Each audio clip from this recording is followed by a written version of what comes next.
This is James Arnold Taylor, voice of Obi-Wan Kenobi. Welcome to a more civilized podcast. This is the podcast you're looking for. You may not go about your business. Stay here, listen, and then move along. Hey there, AMCP fans. Whoa. Mixing it up today. Yeah, getting all fancy. I know. We've got our own acronym. Yeah, it's true. Well, it's just so much shorter when I'm trying to conserve Twitter space. You know what I mean? That's chip. So I'm not sure we could use it though, because that's too close to the American Movie Channel, I think is what it is. AMC. Yeah. I don't know. Whatever. AMC Not like I really care. He is there. Yeah, that's true. Anyway, welcome to our first of 2 episodes. We were looking at how much material we had to talk about for Star Wars Celebration, and we realized there was, unless you guys wanted to sit for like a 7-hour episode, that we needed to split this into 2. Yeah. What we originally thought would be a Nerf nugget turned into a long episode, turned into 2 episodes. Well, we planned it as an episode, Yeah, it was supposed to be original episode. I misspoke last week when I said it was going to be a Nerf nugget. I don't know what I was thinking, because clearly it wasn't going to be a Nerf nugget, but whatever. I think there was a discussion of making a Nerf nugget that would release on Monday, but... oh, yeah, that's right. There was. We did discuss that at one point. So I wasn't completely wrong. Anyway. But either way, it is now grown into Siamese twin episodes here. So we are going to talk about today what we have seen from Star Wars Celebration on Thursday and Friday and Saturday. But mostly Friday and Saturday, because those are the days that had panels. Yeah. And then next week, you're going to hear about what is shown at Star Wars Celebration on the rest of Saturday. Yeah, the rest of Saturday and Sunday and whatever is happening Monday. There's a couple things happening Monday. Mm-hmm.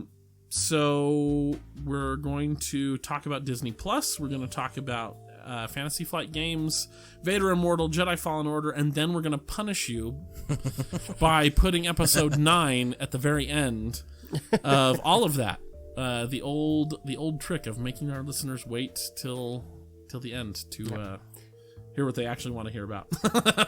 So assuming, they're listening to us, so we are assuming they want to hear it. Yeah, we're assuming they're gluttons for punishment and enjoy us. Also, because Star Wars Celebration is essentially 5 days of nothing but news. Yeah, we're going to forego the news section for this episode and next week's episode. These are news episodes. So, without further ado, we're going to jump into it. Ross, take it away. What are we talking about first? Ross, I just realized you're in charge entirely of these next 2 episodes. Oh, wow. Because they're all news. Because I think I'll probably have to change my notes from my own personal sheet to the one. You can just hold. Can I just use it? Okay. Oh, great. All right. So first, we're going to start talking about stuff that actually started to drop right before Star Wars Celebration. 2 days before. If that. I mean, it was. There's been so much stuff that would have been in the news. Yeah. Except we don't have a news section. Right. Yeah. So, Disney Plus. Did they do an event? Is that where all this is coming from? Or was it just a big press release? Disney Plus, of course. Disney Plus, of course, being the Disney social media network that is taking Google Plus's place. So Disney Plus is the competitor / not competitor to Netflix. Yeah, streaming It's going to be service. Disney's streaming service that's going to have Disney stuff on it. Yep. Disney / Marvel / Pixar. And a lot of this news didn't drop at Star Wars Celebration, so Star Wars Celebration started on Thursday. A lot of this news dropped either like on Tuesday or Wednesday or Thursday of this current week that Star Wars Celebration started. And then we've had some other stuff come up in the time throughout the thing, just adding more tidbits to the Disney Plus news. Yeah. So first of all, they have announced their launch date, which is November 12th. 2019. This fall. So excited. Remember, the 12th of November. The Disney takeover and plot. And it seems like there's a couple things that are happening that same week. We're going to get to it later in some other things. Yeah. Anyway, so this will include The Mandalorian, which is our Star Wars tie-in why we're talking about that was the big news for me is that they said, Disney Plus is going to launch November 12th, and it will launch with The Mandalorian. That's the flagship show for it. So for the Star Wars end. For the Star Wars end of it anyway, which is the only end I care about. So Although you don't care about the 5 different Marvel shows they've got planned on there? Nope, don't care one bit. Although I had an epiphany. It is that many. Yeah. 5? I had an epiphany, though, because they posted yesterday just more information about this, Disney did. And they said, no, you don't understand. All of our shows, all of Disney's products will be on there. Which means for us older people, we get Kim Possible on there. We get Recess. Oh, is that a Disney? Yeah, oh, man. I am so excited to show my kids Recess. So how about the former Fox properties? How much of that is going to be available? I think a lot of it is going to be. I had a very sad moment in the last couple weeks where we'll often, when we're cleaning house, we'll put some music on because it helps the boys remember to keep moving. And so she just had it on a Disney channel playing Disney songs, and then Once Upon a December from Anastasia came on. Oh, yeah. And I just had a moment of sadness where I was like, oh, I don't get to be pedantic about how this isn't a Disney property anymore. It's all Disney. Yeah. Which, I mean, in fairness, I feel like that should have been a Disney in the first place. Well, it's because it was Fox trying to Disney. No, I know. Yeah, it was. But, well, and it had a lot of the like animators and stuff that worked at Disney that came and worked on it. Yeah. So I mean, that's part of why it feels like it. It's because it pretty much was. But yeah, so that was cool too. I'm like, dang, Kim Possible was awesome and clever. I'm gonna get to see that again. Recess is hilarious. One that really surprised me, which I should have realized with the Fox merger, is that they will have, I think it was the first 10 seasons of The Simpsons. 30. Yeah. No, they will have 30 seasons of The Simpsons on there. Well, I thought they were like starting with the 10 and we're getting the rest I don't know. later. I just the list I looked at the other day said that there will be 30 seasons on there. Anyway. Well, Simpsons are going to be exclusively on Disney Plus, which never thought I'd see. Which I'm curious to say. It says The Simpsons, but I'm like, I don't know how exactly ownership of Futurama works out these days. Because it was a Fox property, but then it was brought back by someone else. So I don't know if they wholesale bought all the rights to Futurama. Could be. I don't know. They'll probably have at least the stuff that was owned by Fox, but yeah, that's interesting. Where is it now? But the other thing I realized, it has officially finished, but it was run by, I think Comedy Central owned it, or I don't remember. That makes sense. But the other thing that I realized is that also means that Disney now owns Firefly. Yes, they do. Which kind of depresses me. Because if there's one thing we know they do, it's they love to resurrect old properties and try to milk it. No, not... Yeah, I know. I don't know if at Firefly, this point, even as popular as Firefly has gotten, I don't know if it's in enough of a profitable bracket for Disney's idea of profits. So. Well, and I think yeah, Disney has a very different definition of profits. Yeah. Joss came out, I think, saying that he didn't want to do it anymore at this point. If I remember right, there was something a while ago. But that raises the possibility of even worse prospects that someone other than Joss would be doing it, like say Zach Whedon, which would be horrible. So.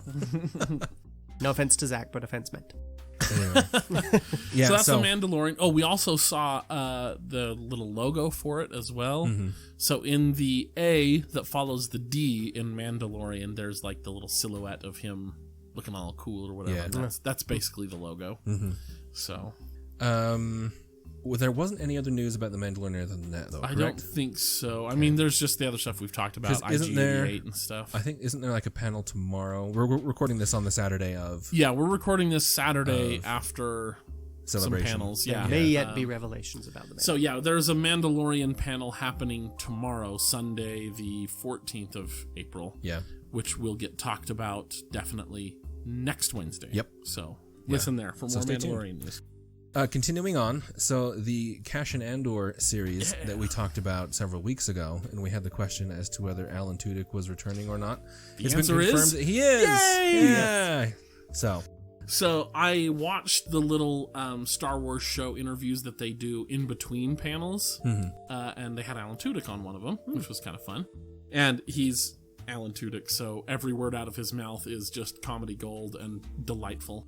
But he shared a funny story that I didn't know. It's not in any like deleted scenes or anything like that, which was kind of funny. He said the first line that he speaks in the movie is "Nobody likes you," when he's talking to Jin. And he said the line was originally longer, but and then of course it got cut because it just ran too long. But then he gave the line, and it was dang funny. And I'm gonna butcher it, so you should go out and find the clip yourself and watch it. But it was dang funny.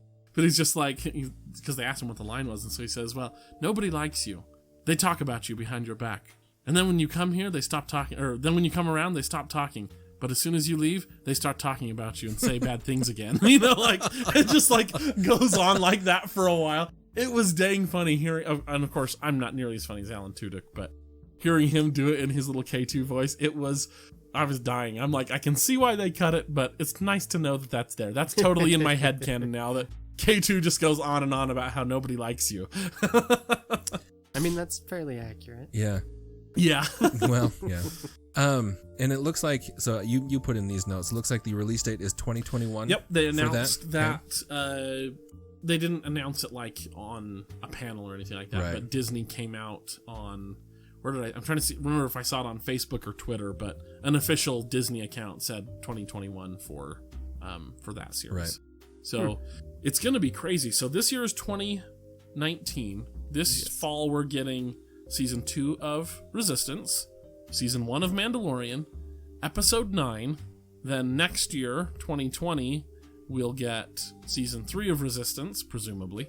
And then the year after that, we get, presumably, season 4 of Resistance, and we'll get season 1 of this After Cassian that show. is still a little nebulous. Yeah, Yeah. it's gonna be good though. I'm glad that I can't remember if this is in the notes, but I'm just gonna jump ahead and say it anyway. They're taking a little break, of course, taking a hiatus from the movies, which I am totally in favor of. Yeah. But it makes me happy that we still get some new Star Wars every year. Yeah. You know, through the TV shows. Yeah. So, and obviously, in case you can't timeline, it's obviously Cassian's show is going to be set before the events of Rogue One. Yes. Be a little hard to do it after, I think. No, it's going to star Kashenborg. Yeah. You know, I wonder how much they'll put in from like other characters and things like we saw in Rogue One. Like, are we going to have him talking to Mon Mothma every other episode? I mean, I would hope or- so. It would be cool to see a little bit, to get to know Yeah. the rebellion a little bit more. I would love to see a live-action Harrison Dula. Yeah. To see would be him cool. like maybe going on some missions with her or something like Yeah. that. Because there was a poster that was out at Star Wars Celebration that actually had sort of live-action versions of the Rebels team, and they look so good. They look amazing. So I would love to see some of that. I mean, because Mon Mothma barely has any screen. I mean, she's got one speech in Return of the Jedi. Mm-hmm. She's got Deleted scene in episode 3. deleted scene in 3. She's got a couple of lines in Rogue One, and she's got one good episode in Rebels. And that's, I mean, altogether, she has probably 20 minutes of screen time, and that's being generous. Yeah. Maybe even maybe 15, probably. Actually, now that I think about it. So it would be cool to get to know her and get to see the Mon Mothma that we read about in the books, that she's this inspirational leader. Like, it would be cool to actually see that instead of just having everybody go, well, she is, of course. Yeah. And then, of course, I would love to see Hera. Live action Hera would be so cool. So does that make Mon Mothma the political version of Boba Fett? Pretty much. She She is has the yet to die, rebellion's though. Boba Fett. Yeah. Because, I mean, we don't see her do anything except remind us that Bothans die. Yeah. You know, that's what Bothans do. Yeah. Yeah. And also, I think we might have mentioned in the past, but this is also going to be a spy thriller type series. Yeah, which I'm very looking forward to. Yeah. Honestly, I would love to see his boss, General Draven, who's the one who actually interrogates Jyn in Rogue One, the kind of square-jawed whatever.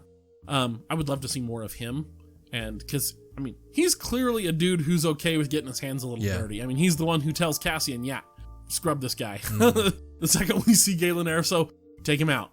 So I would love to see this show go that direction, where it's like, yeah, we're the good guys, but we have to do some bad things. If they're gonna sell the whole idea of, oh yeah, I've had to do so many bad things for the rebellion, like that's basically what Rogue One set up as this movie has to be. And so this show that's has what to I'm be, hoping. That's what I'm really hoping for, is show us the good guys being bad guys for a good cause.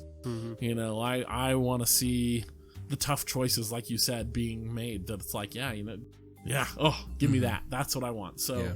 And then, of course, any Alan Tudyk that I can get in my life, I will take. So, Yeah.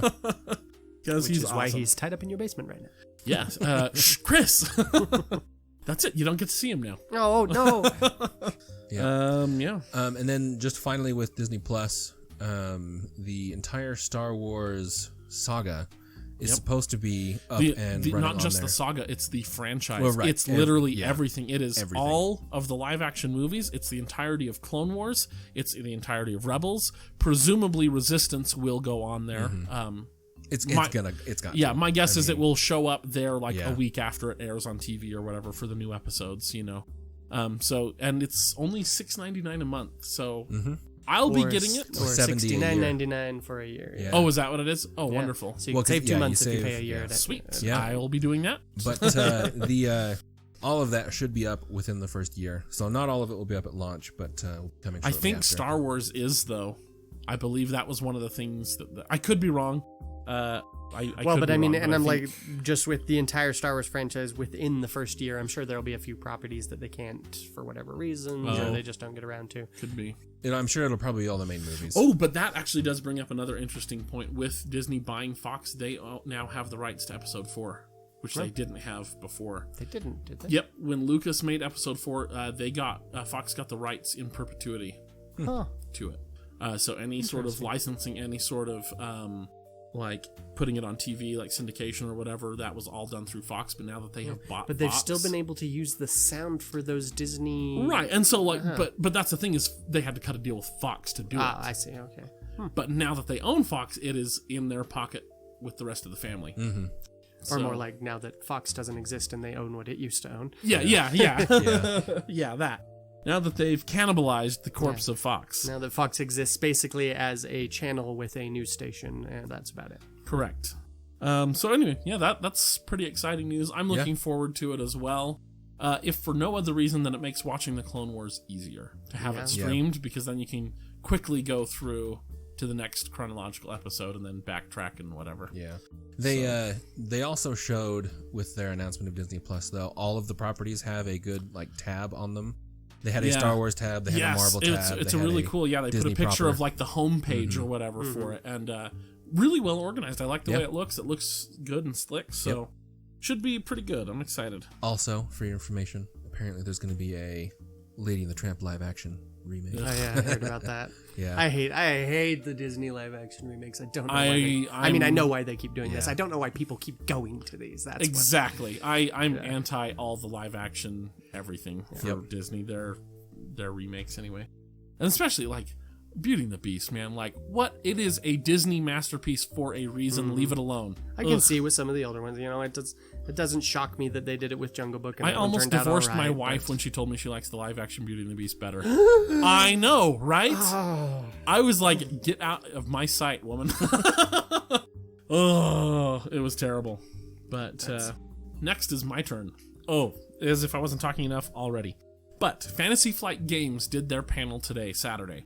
And I finally found a place to watch the parts of it that I cared about, which is to say Legion and Armada. And I'm stoked. So last week, or no, maybe 2 weeks ago, something like that, they announced that Clone Wars was coming to Legion, which I'm excited for. Currently, Legion is just Empire versus Rebels. But we are getting a new core set later this year. Q3 is when it's supposed to hit. We'll see if FFG can actually keep their schedule. History tells us they cannot.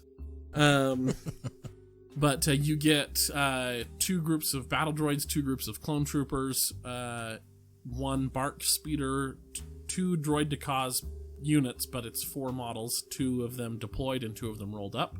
And then for the commanders, you get Obi-Wan, hello there, Kenobi, and General Kenobi Grievous. So yeah, General Kenobi, he's got a 1-pip command card for those of you that play Legion. It's hello there, which is just so iconic. I can't wait. We're hoping his 2-pip card is something to do with high ground, because it needs to be. But it's going to be pretty awesome. FFG also with this is switching plastics from the softer plastic they've currently been using to parts and pieces that come on sprues. So they'll be more posable, yeah. but it's going to be less newbie friendly. You'll have to have some experience, which makes me glad that I got in when I did, so that I have some practice putting these guys together and modding them myself. So anyway, but I'm excited for that. General Grievous as well is going to be super cool. He apparently has ball and socket joints for his arms, so he's going to be ultra posable. So I'm going to need like 17 General Grievous minis so that I can get all the poses. So if any of you out there are planning on doing clones only, let me know. I'll totally buy your droid half of that. Yeah. And they will be as 2 separate factions as well. They won't be integrated as so many people confusingly want them to be. Integrated. Like integrated into Empire. Well, and this actually is a good lead into the next thing, which is Clone Wars has been introduced or announced for Armada as well. Fantasy Flight Games Armada, which I am stoked for. They are going to be 2 separate factions. So many people, and I do not understand this at all. On the FFG forums, say, oh, there's no possible way that they can be separate factions. They ought to be just integrated. So the Empire should get things like the Acclamator, the Venator. The Rebels should get some separatist ships that maybe they've commandeered. They should get, because they already have the Pelta, which was and the CR-90, which are Clone War era. Clone War era, and their Republic stuff. So we ought to just chop the Clone Wars stuff up and divvy it out to the current existing factions and just keep it 2 factions, which I'm going... Why? Exactly. Why? It will be, and it should be, and fortunately it is, 4 separate factions, and there will not be, they were very definitive about this as well. Somebody asked, are there going to be any dual faction ships? The answer is no. So it's not like there will be a Venator that can be fielded by both the Republic and the Empire. Mm-hmm. It's going to be a Republic ship, for instance. Because a lot of people were like, well, the Quasar should be both, and even though it's like, no, it's an Imperial ship of which Rebels stole 1. Sorry, That was that carrier, right? Yeah, the carrier. Yeah. It's like, there are many of these in the Republic, or the Imperial fleet, and the Rebels managed to steal 1. That does not make it a Rebel ship. Mm-hmm. Yeah. Whereas, Mon Cal ships... the Empire's not using those. Yeah. They're just not. The Rebels are, Same thing with the CR-90 Corvette. The Empire has better Corvettes than that. They don't need it. The Rebels don't have any Corvettes, so they use what they can get. But anyway, so fortunately, that's not going to be the case, which makes me happy, and if it makes you unhappy, well, screw you. They talked more about the Super Star Destroyer, which was great. It has apparently over 200 separate pieces that have to be glued together in the factory before it can be shipped. Oh. Yeah, which is part of why it's taking so long, is they're like, we want to be accurate to what you see in the movies. We want it to look, good and the same quality as we've done before. Unfortunately, that means it takes 1,000,000 years. They apparently, most ships go through 3 or 4 sort of design passes and maybe a redo, in that 3 or 4. It went through 12, they said. And then again, most of the other ships will have maybe a dozen parts that need to get snapped together and glued together or whatever. Like the ISD, it has an underside, it has a top side, it has an engine piece, it has a tower piece, the neck of the bridge, and then it has the actual bridge tower. Those are the pieces that get snapped and glued together. Yeah. So that's, 6 pieces. So 200 pieces that are like that for all the little greebles and little miniature towers and stuff in the superstructure of the top and the bottom. So it's going to be an incredibly detailed model. I am so excited for it. But that's also why it's taking a really long time to get out. So. I am kind of astounded they're moving forward with that at all. I would think at some point they'd look at this and go, it's not even worth chasing a sunk cost. That's why it's $200 though, so it's... But I'm surprised that they need to do it in that many pieces. I mean, I was too, but that's what they said, so I was like, who would know better than... I mean, I get that you have almost what looks like a city sitting on top of it, but I feel like, that wouldn't need to be 200 pieces. I feel like it would be comparable to a regular Star Destroyer. With what you listed. Because I wonder if it's a molding issue and they can't get the mold, because all those little pieces are so close to each other and yet they're all indented and weird. I wonder if there was just no way to get the mold out. It may have been, what you have is that's where the city is going to be a piece that's just got a buttload of holes in it, and then each hole gets a little boop boop boop boop boop, little plug of city structure that gets put in there. But, either way, ton of work, but it's a beautiful model already. They have it on display. I saw it at Gen Con last year. It's gorgeous, and that was just the prototype. And it's gotten better, apparently, from all the reports I've seen. So I am thrilled. And then they also announced that there are 2 more ships besides the Super Star Destroyer coming this year one for the Empire, one for the Rebels. And the phrase was that they were substantial ships.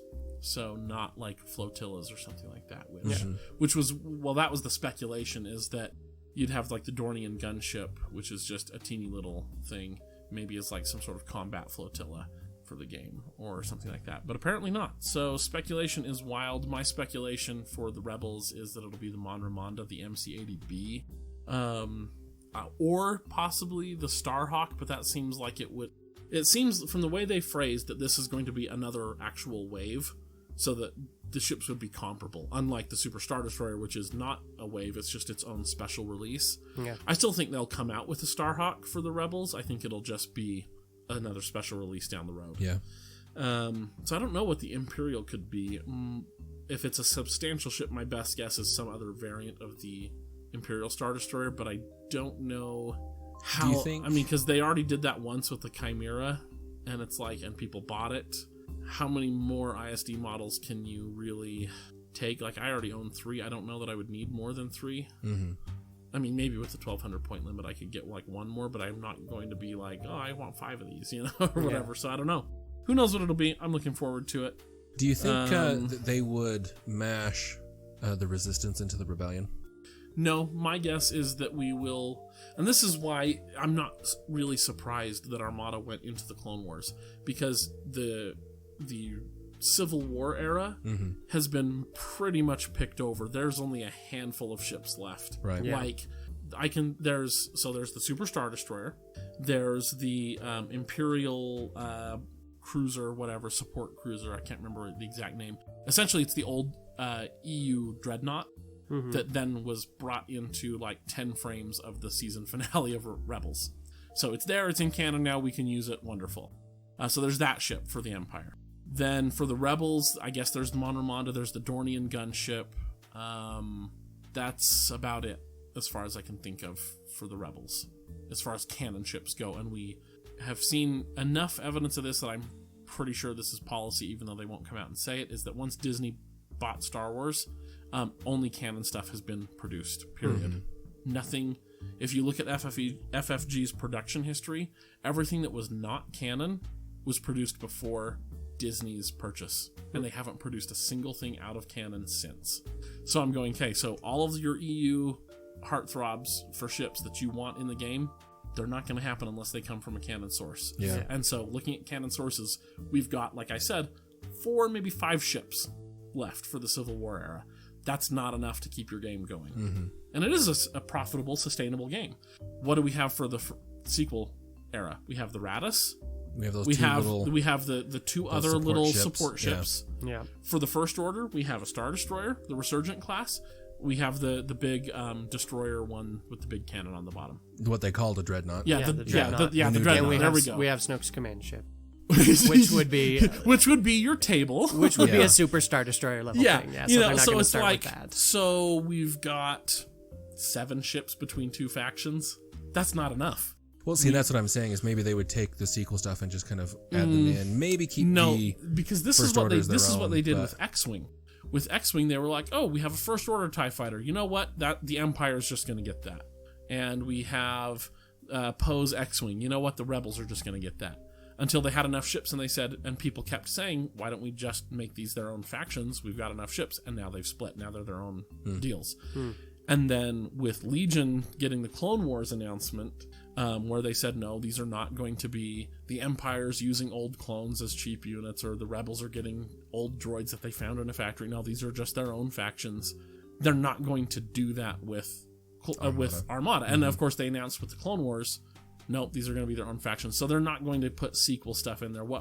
This is what will happen, is we're going to get 4 or 5 years of Clone Wars stuff out of Armada, because there's a wealth of ships to look at for the Clone Wars. Clone Wars was half massive space battles and half massive land battles.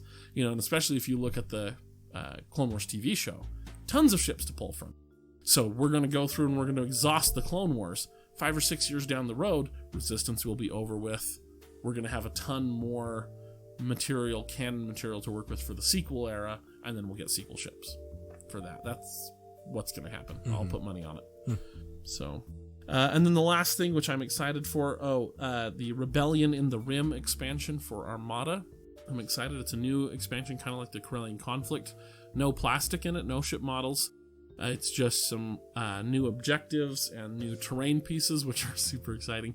We get the Exogorth, the space slug, as a terrain piece that will try to eat your ships and stuff. Mm-hmm. And we get the space whales, the Purrgil from Rebels, as a terrain piece, which is going to be cool. And then we get a couple of new aces for squadrons.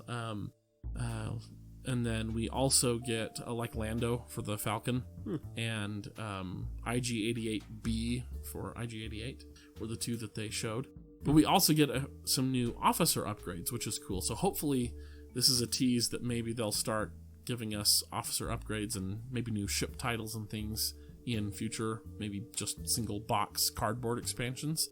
But we get Iden Versio from Battlefront 2 for the Empire as an officer upgrade. So that's some really exciting news for those games. I'm absolutely thrilled for the Clone Wars to come to all of these games. I can't wait. I counted up the number of Phase 1 clone squads that I'm going to need. I'm going to need 9 of them to paint all of the people that I want. And if you play Legion, you know that having more than maybe 4 of them is just superfluous. So are you planning on personally playing primarily as Republic or as Separatists? Yes. I love the Clone Wars, so I have a lot of Imperial stuff already. I don't know how much time my Imperial army is going to see once the Clone Wars comes out, because I love the clones, I love the Separatists, I am super happy with either of them. Okay, enough gushing about FFG's Clone Wars stuff. I'm excited, that's all you need to know. Apparently, that wasn't all you needed to know. But that's all they need to know. The rest was just fluff. Yes. So, next we're on to the other games that they've talked about so far. These being video games. These being actual given precedence by Star Wars, and so getting streamed out, and they're on the main stage. This was just FFG's panel in a back room somewhere. Yeah. Which those of us that like those sorts of games usually end up in. Yep. The back room somewhere. Yep, anyway. So excited. It's going to be you and me at Gen Con, buddy. Yeah. I honestly, one more thing too. I think at Gen Con, honestly, I think we'll see some Clone Wars Armada stuff. I bet they'll have pictures for it at Gen Con. So I'm excited. So, Vader Immortal is the first that they have been pushing. Vader is not immortal, no. Vader is not immortal, no. But that is what they have titled their game for some reason, which now that you mention, I don't know why. What that means, yeah. So it is going to be a VR game, which I believe, I don't know if it'll be exclusive to Oculus, but they keep talking about Oculus, so who knows. If you have a VR headset, hopefully you'll be able to try this out. Hopefully what it you'll is, be able to withstand the motion sickness. Yeah. Which I hear is better than what it used to be. It has gotten better, yes. Anyway. You are a guest against your will in Darth Vader's fortress on the planet Mustafar. A guest, quote unquote. Big air quotes. Yeah. You play an unnamed smuggler who just happens to be operating near the wrong planet in a ship called the Windfall. The game will take place over 3 episodes. The first episode will be saber combat focused. You'll be able to do things like block blaster bolts, slice up stormtroopers, that sort of thing. The second episode, which I don't think the person talking about it was really supposed to go into, will actually add... Yeah, I think he just kind of got talking, and they all kind of looked at him after he was kind of done talking. And it's just kind of like, shut up, man! Disney's gonna kill your family. Yeah, no, they all kind of look at him, and he was like, "Oh, but back to the first episode." And, it's Disney; they'll just break their kneecaps. Exactly. And their children's kneecaps, and their children's kneecaps. All their kneecaps. Yeah. The second episode will be more focused on force powers. So, it should be noted that the little bit of gameplay that we did see of it, with the person blocking the blaster bolts. The blaster shots come in a little bit slowly. We don't know if that's you're a Jedi, so the time slows for you sort of thing. We'll see. But it's going to be VR motion control, so you'll be controlling the lightsaber and doing it all for yourself. Apparently it's a good workout, like most VR games tend to be. Yeah, that's true. And also of interest that they wanted to point out was the only way I could exercise. Right. The game will be set up in 2 modes. In a regular story mode that you go through and you get, orders from Vader to go out and do whatever he wants you to do. And I think there's also seems to be some sort of So escape you're a element. Force user? You're like your Yes. character's a Force user? Yeah. Oh. Yeah. You are a prodigy, secret apprentice sort of thing. So we're aping the old... the Force Unleashed. Force Unleashed, yeah. There are also some themes in the other game that we're going to talk about that also maybe similar. A little bit. So you have the story mode for once. You're doing stuff for Vader, but I think at some point you try to escape because the droid that's with you, you're kind of crawling around the outside of the castle moves too far, so I wasn't really sure what that was about, but it sounds interesting. The other mode is going to be what they called a dojo, where you're just in a room with your lightsaber and you're just fighting stuff. Playing That Beat Saber. sounds Yeah. awesome. Yeah. So it sounds like a lot of fun. Next is... Oh, no, wait, I'm not done. When will Vader Immortal be released? I didn't catch that, actually. Let me look that I'm up while you're not looking sure. at whatever's next. They may or may not have announced a release for it yet, because it feels like they are still a little bit early. Clone Wars for Armada comes out in 2020, by the way, next year. Cool. So probably like end of next year, knowing FFG. One thing, I have a quote from I think he was the design director. He says, the entire first episode is contained on Mustafar, mostly in Vader's monolith, which you'll get to explore a good chunk of it. More than you've seen before, including some of his personal spaces. The story will go into why Vader may have built his castle here, Goyer adds. You get in to explore a little more of what is going on. We know why he built his castle there. Do we? Yeah. Most recent comics, there is a dark side like nexus, a little focal point. Yeah. Well, anyway, that's what he said.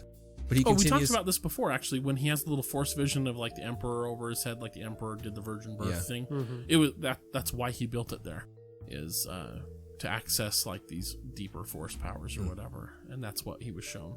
Cool. So let's see. You get in to explore a little more of what is going on inside of his head, and you definitely get to learn more about Mustafar and what is going on that planet, why it's been special for the last 1,000 years. So that sounds interesting. Yeah, they're adding some lore around to our old favorite So this lava sounds planets. like all of that will be canon then. Yeah. It feels so like this whole everything... story is canon. I don't think Disney is interested in doing anything that's not canon anymore. Because, I mean, that's kind of been a little asterisk on basically everything we've talked about. Very interesting. I guess, do you have that... All it says here is that it is to be released in 2019. So, sometime this year. I wasn't sure there was a specific date. This is a big year for Star Wars, This is guys, a huge year then. Because the other game that we're about to talk about... Wait. Apparently, it does not have a set release date. It was originally slated... The Oculus Quest, which the game was originally tied to, was announced for a spring 2019 release. And so now Vader Immortal, which that has become, is not tied to a specific release date yet. Oh, okay. Bummer. Yeah. But, so probably next year would be my guess then. At soonest, yeah. If it were ready for this year, I think they would have said it already. Oh, yeah. So next year at the soonest. Yeah, potentially. I mean, sometimes they get a little bit funny, like... those, sometimes if they're far enough along, they like to be like, hey, and by the way, it'll be out next month. So maybe you could get one of those situations, but unlikely. If they're considering the greater release schedule of everything else that's releasing this year for Star Wars, maybe hold off a year. I mean, it's going to be a tight release schedule for anything. So I would think it would be a smarter idea, even if it's done, to push it back just a little bit. Yeah, keep working on it. Keep polishing. Why not? Yep. Next, we have Jedi Fallen Order. So this is more in the vein of a Jedi Knight-esque or God of War type game, where it looks like it'll be third person, but you're going around adventuring in environments and, killing stormtroopers. I didn't have a lot of notes on this one because we all watched that together, and I didn't think to even write a lot. I mean, it like any game now, it sure looks pretty. Mm-hmm. I was excited to see the Inquisitorius show up. It's going to have a second sister in it who appears in the new Vader number 19, I believe. Yeah. Vader Comics number 19 is what they said. So I'm actually I haven't had a chance since we watched it in between watching it and recording this, I haven't had a chance. I was going to go and look up that comic and kind of refresh myself what was going on. But if I'm not mistaken, she's a part of Vader's group that is going around and hunting down and killing Force-sensitive babies. Right. Infants. So this one seems to have escaped because So yeah, the context with this trailer basically shows that this is a Force-sensitive individual of some sort. Yeah, they said he was a Padawan previous who Padawan, survived Order 66. and who has been in hiding, trying to pretend to be one of the normies. Yep. And don't use your Force powers. Don't. Yeah, don't and get caught. Then he does and gets exposing caught. himself and is on the run from the Inquisitors. Yeah. The Jedi in question is a new character that they've come up with. Correct. What was the name? It was two hard K sounds. And not Kyle Katarn. And that's why I think they're taking a lot of those story beats, is because it was because it was almost Kyle-ish in his name. Kyler. Yeah. Anyway, it's a new Jedi. They did mention his master. She's apparently in it as well, but it wasn't someone I'd heard of. Cal Kestis. That's his name. As opposed to Kyle Katarn. Yeah. So, again, if they're taking that many nods or similarities to those earlier games, I'm encouraged. I would hope that would be something that they're looking off of. The other big news surrounding this is that it is going to be a dedicated single-player game, so it's not going to be multiplayer. No microtransactions, which is a departure for what EA has been doing. Super happy that there's no microtransactions. Yep. I was surprised that there was no multiplayer. But if no multiplayer means no microtransactions, that's a trade I'm willing to make. Yeah. I feel like they're trying that's to go how much we hate you and your stupid microtransactions, Yeah. EA. I hope you're listening. I feel like they're trying to go for more of the God of War style thing, where it is just a good, awesome story. Which is awesome. I mean, it's something a Star Wars game has been lacking for a long time. And also EA, I think, has enough confidence in it, seeing how well God of War did, being named like Game of the Year, and making all sorts of money. Wait, you don't have to just have MMO slaughter rings you don't to have be to successful. nickel and dime everyone. Yeah, exactly. So hopefully they'll actually leave it alone and give it the room to grow that it needs. We also have a new kind of Imperial Trooper, the Purge Trooper, which looked pretty cool. Yeah. So, yeah. I am less optimistic than these guys, but that's not unusual.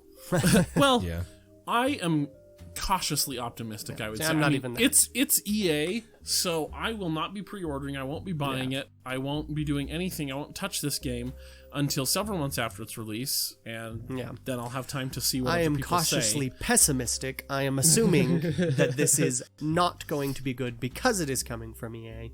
And that's a totally fair stance. Because they seem to have pulled a bit of what they did with, was it Apex? Apex Legends. Apex Legends, where they pulled a studio that has never made a game like this in to make a game that was completely out of their normal wheelhouse. And again, this is being produced by Respawn that did Titanfall, which is basically nothing like the kind of game that this ostensibly is. But people are comparing this a lot more to Titanfall 2, which apparently had a very good single-player campaign. I mean, the game was more multiplayer focused, but they did actually go and add in a single player that a lot of people liked. Fair. We'll see.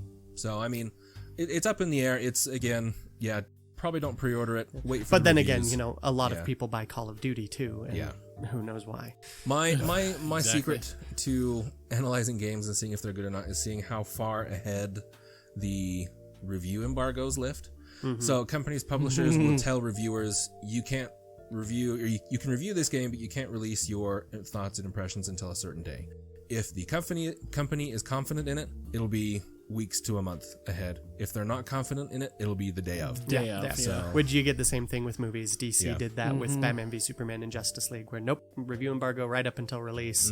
Whereas Shazam, they lifted that weeks in advance because they knew they actually had a good product, which was good. Go see it. Chris has been ranting and raving about it to us. I loved for it. days. And finally, the game releases November 15th this year. Yes. So Disney Plus with Mandalorian, November 12th. Yeah. 3 days later, Jedi Fallen Order. That's going to be a busy week. I will say I like the seeds of story that they've shown us in that trailer, but it is one of those two where it's like I also never get my hopes up based on a gameplay trailer. It's like that could the gameplay could be anything. Exactly. And that's also why I want to wait and see and watch people's streams of it and stuff and be like, is this something that I actually want? Yeah.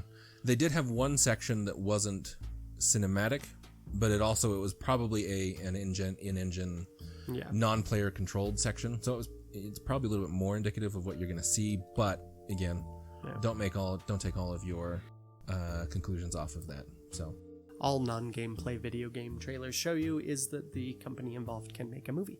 Yep. But that's not what we're after. Yep. Very true. Yep, that's not what we're here for. Or sometimes show you that the company can't make a movie, depending on the trailer. Or that we can make a bad, uninteresting movie, like with Battlefront 2's story. Yes. Boo. Boo. Dare to be the villain, EA. Let us play a true Imperial campaign through to the end where we don't suddenly feel bad about our actions and want to join the rebels. Who does that? Yeah, Not me, for heaven's sakes. I'm evil all the way. That'll never happen. You know it. I know, it's so stupid. Why not just why not make a game that's exactly what the Empire would have made a game about? Look, these rebels are terrorists. You need to fight for your country and your family. Go kill them. Boy. Well, ugh. Because everyone's seen some movies and knows better. Some of us want that, Ross. I want a game where I get to push the button that blows up Alderaan. Is that too much to ask? Fallout did it. Fallout 3 did it. Was it 3? The one where you nuke the city, apparently? No, that would be number 4. Question, You Ross? nuke Is the Fallout remaining- Star Wars? No, there was None of one the where there ones. was a bomb planted in the city. Oh, and in then the yeah, I don't remember. Anyway. I haven't played all of them. Yeah. We'll have to ask Peter and Joe. Yeah. Anyway, so those are the games. Be excited. And now on to... Maybe be cautious about your excitement. Yeah. I mean, my perhaps excitement is too much. Like, so for me, I mean, it obviously looked pretty because this is 2019 and all your games look pretty. A game where I can have a lightsaber and chop things, that's a plus. Yep. I am worried about a compelling story in the movie, in the game, because especially with Battlefront 2's storyline, really great storyline for 3 missions, and then we take a very expected, boring twist. Yeah. That's not even a twist. We take a very predictable slow turn. Just super uninteresting, and so I'm hoping that we don't see too many cliches in this. Granted, EA's involved. Yeah. Well, Cliches are safe, so the but likelihood of seeing those is probably pretty high. we're already playing a cliched story. Well, but A Jedi that survived Order 66. We're getting several of those now. But, yeah, we've had a lot of those, but this looks like it's basically we're going to play the fugitive, only you're playing as a Jedi, which I like the sound of. But. yeah. So I am more with Chris than I'm not with Chris. I don't know. I guess when I said earlier that I'm cautiously optimistic, I really hope so. I hope that they do this. Whether they will, EA is involved, so We'll see. We'll see. It's just remember, I hope anytime you it's see good. something that looks good, just go, EA's involved. EA's involved. Don't Yeah, get your hopes up. exactly. Don't underestimate EA's ability to totally screw the pooch. That's right. Never underestimate the power of EA. On to the big thing, I think, right? I believe so. Speaking of cautious optimism and or pessimism. So Mostly pessimism. Here's how we should do this. The too long didn't read of this is I enjoyed the trailer. Chris didn't so much. Chris never enjoys trailers. Yeah. Let's be clear. And I was a little undecided as to what your verdict was, Kyler. That's because I'm undecided. Okay. So Kyler's in the middle, which is kind of odd. Usually I'm the one in the middle.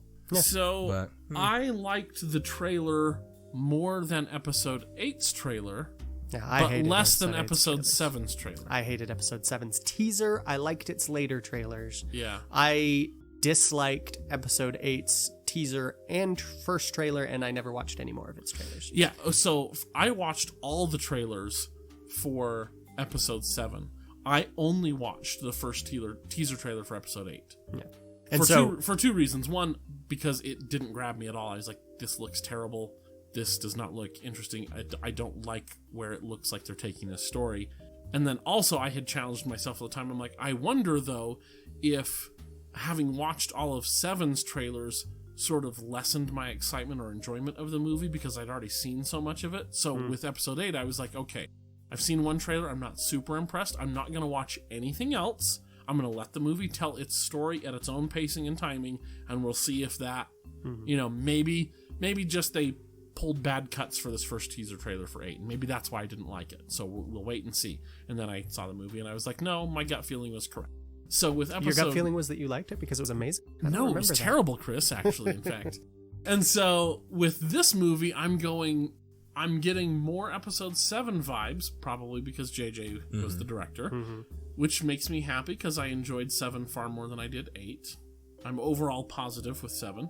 But I'm also going, you still have to work with episode 8 here and resolve those. So I don't know. And also, well, okay, that's my general impression. We'll get into specifics. See, and I have similar problems. It's just the other way around. I doubt that JJ is a talented enough filmmaker to actually take up what Rian Johnson left him, which was really well done, and actually measure up to that in any way, shape, or form.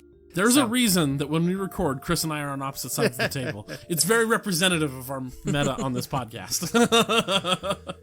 Yeah, I mean, Chris, just run down the list of your grievances. Keep in mind, like, I've been trying to remind myself over and over again, I hated the teaser trailer for 7. When it came out, I was like, this looks so dumb. Like, that stupid lightsaber. And the just the opening shot of here's some desert, and then someone popped up from out of frame, and I was like, that's such an old-fashioned, like, kitschy, weird thing to do. I don't like the way so much of this is shot.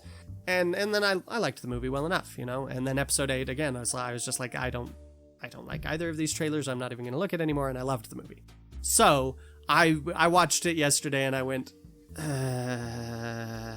Yeah, we all watched it together. We came over all over to Ross's house, and we watched the entire episode 9 panel together. But I've been trying to remind myself that this happened with the last ones too, so who knows? And I know very well that most of my concerns about this are just basically me going, well, here's a worst case scenario of how that could be interpreted, and I don't like that, so I know it's not likely, but I'm still nervous.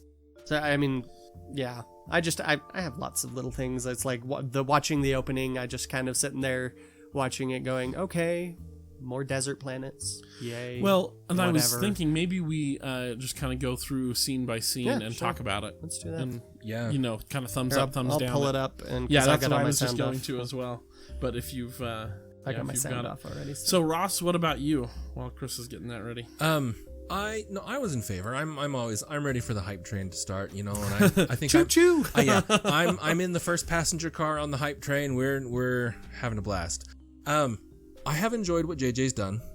I loved what he did with Star Trek. I loved what he did with Force Awakens. I'm confident that this will be an interesting experience. See, and that was my response when we were talking. I have said many times that I do not consider, like, I want to emphasize that I do not think JJ is untalented. I just, like, it's the difference between someone who makes okay stuff and that's often good, and when it's not good, it's not good, and someone who I, like, actually respect as an artist and, like, wow, I want to be more like that person. JJ is okay. Like, I don't dislike him. I don't necessarily think he's worthy of disrespect by any means, but I don't trust him, and that's my biggest thing. Because anytime it's like, yeah, sure, okay, whatever. 2009 Star Trek was okay, you know, I enjoyed it, but I know a lot of Star Trek fans were really upset with what he did with their franchise, and I knew one person that was upset with it, but he was one of the very super snobby. Yeah, and that's fair. Well, see, and that's the thing is, I'm a primarily Star Wars fan, although I also like and enjoy Star Trek, and I liked JJ's and that's the thing. But I like it because it's more Star Wars. Exactly, and that's a lot of Star Trek fans' problem with it, is that it is too Star Wars. I'm going, okay, clearly I'm not a Trekkie in the same way that Trekkies are not Star Wars fans like I am a Star Wars fan. Whereas Star Trek Into Darkness, I feel, was just kind of a mess from start to finish. It was a mess from start to finish. And so it's like... But did he... Yes, he did. JJ was on Into Darkness? I looked this up yesterday, so... I liked it better than the first no, I was thinking Beyond. Ross, sorry. I'm not going to slap you because I'm not Kyler. But shut your mouth, man. That is absurd. No, some things Into Darkness were good. Lots of I'm problems. not saying, it's but not a problem. Star Trek Beyond was terrible. That's the one I was thinking of. That one. Oh, see, I never even saw that. That was a train wreck. But Star Trek Into Darkness, as far as writing goes, I would say is as bad or worse than Rogue One, from my perspective. Like, it is a mess. It's got a whole bunch of conflicting problems that just don't add up, and then as far as its take on the franchise goes, like, it's interesting in some ways, but for the most part it's just like, what are you doing with this character that has already been established to be very different from this? Yep. All right, so scene by scene breakdown. Our first scene of this, interrupted by one little cut of Every Generation Has a Legend, is 1 minute and 13 seconds set in the desert. Rey with the tie, 1 minute whatever, and bearing 13 down seconds on her. of a minute 30 trailer. It's a little over 2, actually. Oh, a little over 2. Is it Okay. over 2? Okay. Yeah, but it is over half of this trailer. Yeah, yes, that's is that. ridiculous. So yeah, my initial reaction to this is like, okay, we're being artistic with long shots and whatever. I am not well versed enough in the language of film. I'm trying to study a lot of it, but I'm not well versed enough to really comment on the competence of the artistry of this. To me, it feels overlong. It didn't bother me per se, that part of it at least, but Well, and I think of it in comparison to the Last Jedi trailer. So one thing also someone on Reddit pointed out is that all 3 of these trailers have all started off with someone breathing heavily. Yeah. And all 3, and what we were actually just discussing a few minutes ago, was especially for these teasers, they have picked a very particular pacing style, where it starts off very slow for a good portion of the trailer, and then you start getting faster and faster cuts as intensity of what they're showing also increases. In those other trailers, even though the pacing was very slow, like you had like Rey sitting on the rock meditating, you had some little stones floating. Here you just have desert. So that's part of why it feels overlong, is because there's nothing really taking your attention. The time is too long, and you're correct, Ross. There's nothing going on. Yeah. So it just heightens that sense of like, okay. But to me, in Monty Python, when the guy is like running at the screen, and then they look at the other guys and they go back to him and he's still farther running. away. Yeah. And then it cuts back to everybody else, and then it cuts back to the guy running and he's still running. That's what this feels like to me. And then with all the cuts, a fair comparison. and it's like, and then it cuts to like Every Generation Has a Legend, and then it cuts back and it's like, oh, there's still nothing going on. More desert. Yeah. Okay. And that's why it's just like, oh my gosh, by the time you get to the minute and 14 seconds and it's over, you're like, holy crap, this is still going? Oh. I would also this isn't actually something that bothers me, but it does just make me chuckle, where I just kind of like, okay, well, I want to take a moment to thank Episode 5 and Episode 8 for being the only Star Wars movies to not visit a desert. And 9 movies now, and 7 of them have hit deserts. my theory that I think we'll get into in a minute is I think we've been to this one before. Yeah. I think it's Tatooine. Yeah, I think it's Tatooine. Maybe. Yeah, we'll talk about that in a minute. I mean, as to my reasons yeah, why. So she's got her lightsaber reconstructed. Cool. Okay. Yeah. Someone's in the TIE fighter wearing gloves like Kylo's, so ostensibly probably Kylo. Probably Kylo Ren. I think it's Kylo Ren. Look at how close that TIE fighter is to the ground, and tell me somebody without force reflexes can fly that thing without crashing. Pocan. Yeah. Okay, Poe. Yeah, and that's the thing. Super sexy Dameron. I want to say that probably whoever's in that is actually just picking her up in high speed, and we don't have time to slow down for whatever reason. That's why they're not trying to gun her down. Yeah. Yeah. See, that's the thing, is that or if a lot it's of people, Kylo trying to intimidate her, that's like, look, I can kill well, you. Like, come on. But some of the other things, like especially like her lack of panic, makes it feel more like this is more of like a training she's just thing. confident. Also, Still. well, and yeah, this is nitpicking again, but it's like also the running away from it. Like if she's planning on cutting this thing up, running away from it doesn't make a lot of sense. Like why? And I guess if you're trying to get a bit of momentum to make it easier to catch on, but then again, if you're using a lightsaber to catch on, that doesn't seem like the best choice either. So whatever. Yeah. So I think the scene that we do see of the hands pushing the controllers forward, I do think that is Kylo, but I don't think it's the TIE fighter he's in. Oh, yeah, that was the other thing I wanted to talk about, is because when you see his hands in Force Awakens, when he's, targeting the Raddist about to kill his mom and then doesn't, you see there's lots of little buttons, and he has a different style of joystick. That felt more like levers to me. Yes. So I don't know if that actual... It's a different ship, maybe. I think, or maybe not even a ship. I hope it's not, because that type of editing in a trailer really pisses me off. It's like, we're going to deliberately mislead you. We're lying. You must We are lying to the... Okay, so... You really hate the Marvel ones then. No, well, no, see, there's a difference. Like, there's certain kinds of deception that I don't mind. So, spoilers for Thor Ragnarok if you haven't gotten around to seeing it. Minor spoiler. In the trailer, Hela shatters his hammer, and it's set in some sort of back alley like or something. New York, yeah. And then in the actual movie, that happens in an open field somewhere in Scandinavia. I'm fine with that. Like, that makes a lot of sense to me, where it's like, we're showing you what happens. The setting is mostly incidental, but we do manage to catch you off guard in the movie because you didn't know what happened. Like everything we're showing you didn't know where it was going to happen. That we're deceiving you about the where, but that's less a purpose of haha gotcha, or oh we made you think this but it wasn't really. It's really just a hey, caught you off guard there. We show Thor landing on the bridge with both eyes. We have edited out the fact that he was missing an eye for that scene. Those sort of things make sense to me. But lying to your audience is a huge pet peeve of mine in any sort of media. My favorite example of recent years is Wonder Woman, where you have a couple scenes that take place with the General Stryker, I can never remember his name in the actual movie, and Poison Lady, where she gives him these pills that it's like, here, these will rejuvenate your strength or something is what she says, which makes no effing sense if he is not actually Ares. It's all for the purpose of trying to mislead the audience into thinking that he is Ares. And so they phrased it that way, but that makes no sense. What she should be saying is, hey, here's some pills to give you superhuman strength. They're basically the pills from Injustice. And they have phrased it in a way that makes no sense in order to lie to the audience to try and make them think that this red herring, which was obviously never true, is true.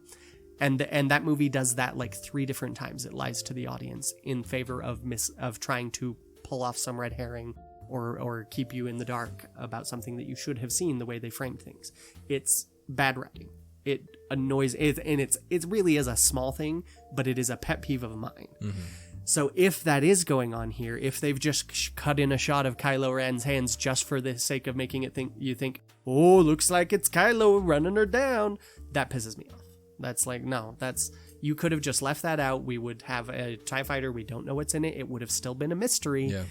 Without you deliberately trying to mislead us, which is lying. And that's why that... Unless it is Kylo Ren. Unless it is Kylo Ren. Yeah, man, maybe that shot really does belong there, sure. And I'm just freaking out over nothing because plenty of my problems with this trailer are probably that.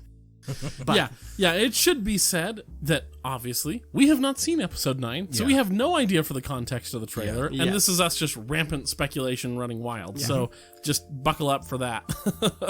So, we had a Crazy Fan Theory episode a couple weeks back.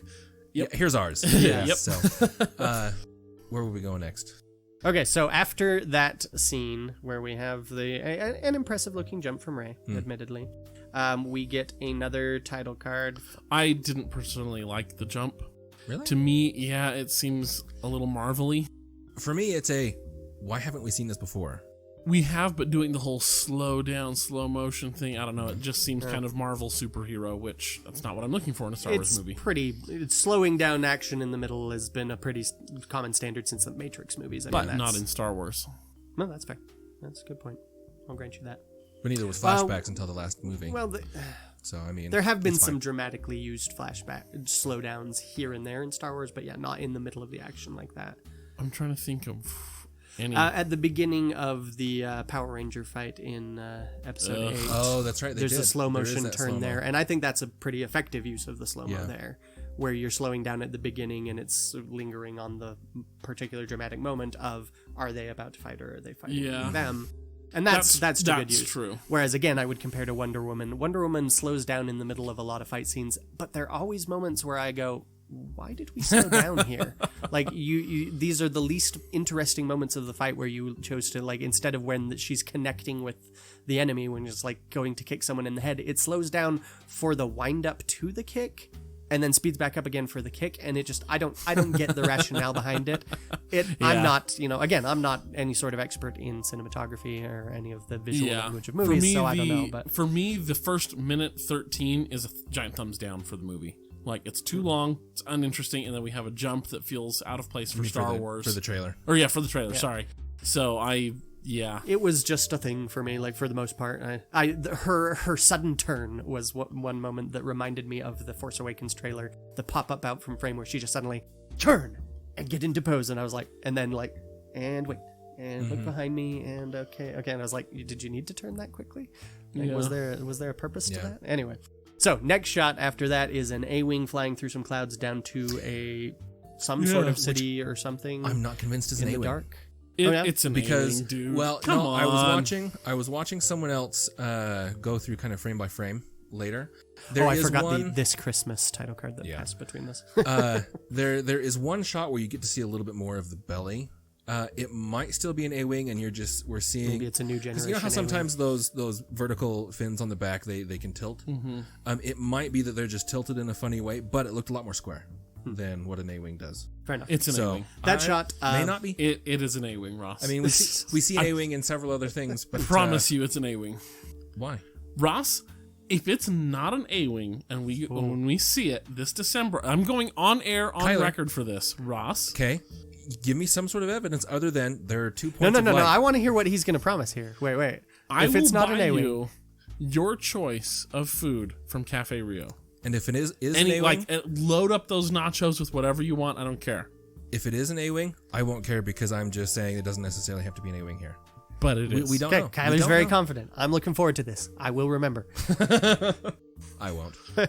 That's okay. That's why you got me here. Yeah. Anyway, this shot, I mean, it's pretty enough. I'm intrigued by this. It's a nice, cool location for a city, I guess. New planet. It looks really cool. I'm excited to see a new planet. Not really much to speculate on there aside from whether or not this is an A-wing, apparently. Mm-hmm. Yeah. Which it totally is, and Ross is needlessly stubborn on this point. But like, why are you so stubborn that it is? Because the engine shape, the engine distance to each other, every other shot of it in that scene is an A-wing. There aren't any other shots of it. You only see those. I went through and I watched it on slow-mo. I just looked at this. I could see it not being an A-wing. But no. Thank you. No. Thank you, Chris. All right, our next shot that it is an A-wing. It's not. May not. Is Kylo running into battle in some sort of very red forest and cutting someone down, tossing them to the ground. Body slamming someone. I was honestly most interested and intrigued at the redness. Mm-hmm. Why is that red? Yeah. So the it's red, not a fire red. Yeah. Yeah, it doesn't look it. The red from The Force Awakens, because it showed red in the trailer, and we know that was from the Starkiller's super weapon. But we don't have a Starkiller base anymore. I hope not. Yeah, right. I hope not. Good heavens. No, we found an even bigger planet to make it on in only a year. Yeah. Don't worry, it's not complete. Yeah, exactly. And what's more, the Supreme Leader himself will be on the planet. Yeah, supervising the final stages of construction. Yeah, exactly. So I'm interested to know just why it's red. I'm going, okay, what is going on here? Presumably there is not a super weapon laser being fired in the immediate distance. I just kind of assumed we're on an alien planet, but I took it as red fog. I know there are a lot of people that have been saying it could be. It was more of a Starkiller-esque glow, but I took it more. And it could be like I would actually be really happy if it was just a planet that had red atmosphere. Yeah, that would be fun. I would because it would be something so different from what we've seen in Star Wars before. So I would love that, actually. That's my new headcanon, Chris. Thank you. Cool. Until December and we know what's going on. Yeah. Our next shot after him tossing someone to the ground, can't see who that someone is. Some people have speculated it's a Knight of Ren, and I went and so yesterday. Looking at that. Yeah. No, this is what I'm gonna say. So yesterday, of course, now that the trailer's out, fan theories are wild. It's just there's 1,000 of them a minute.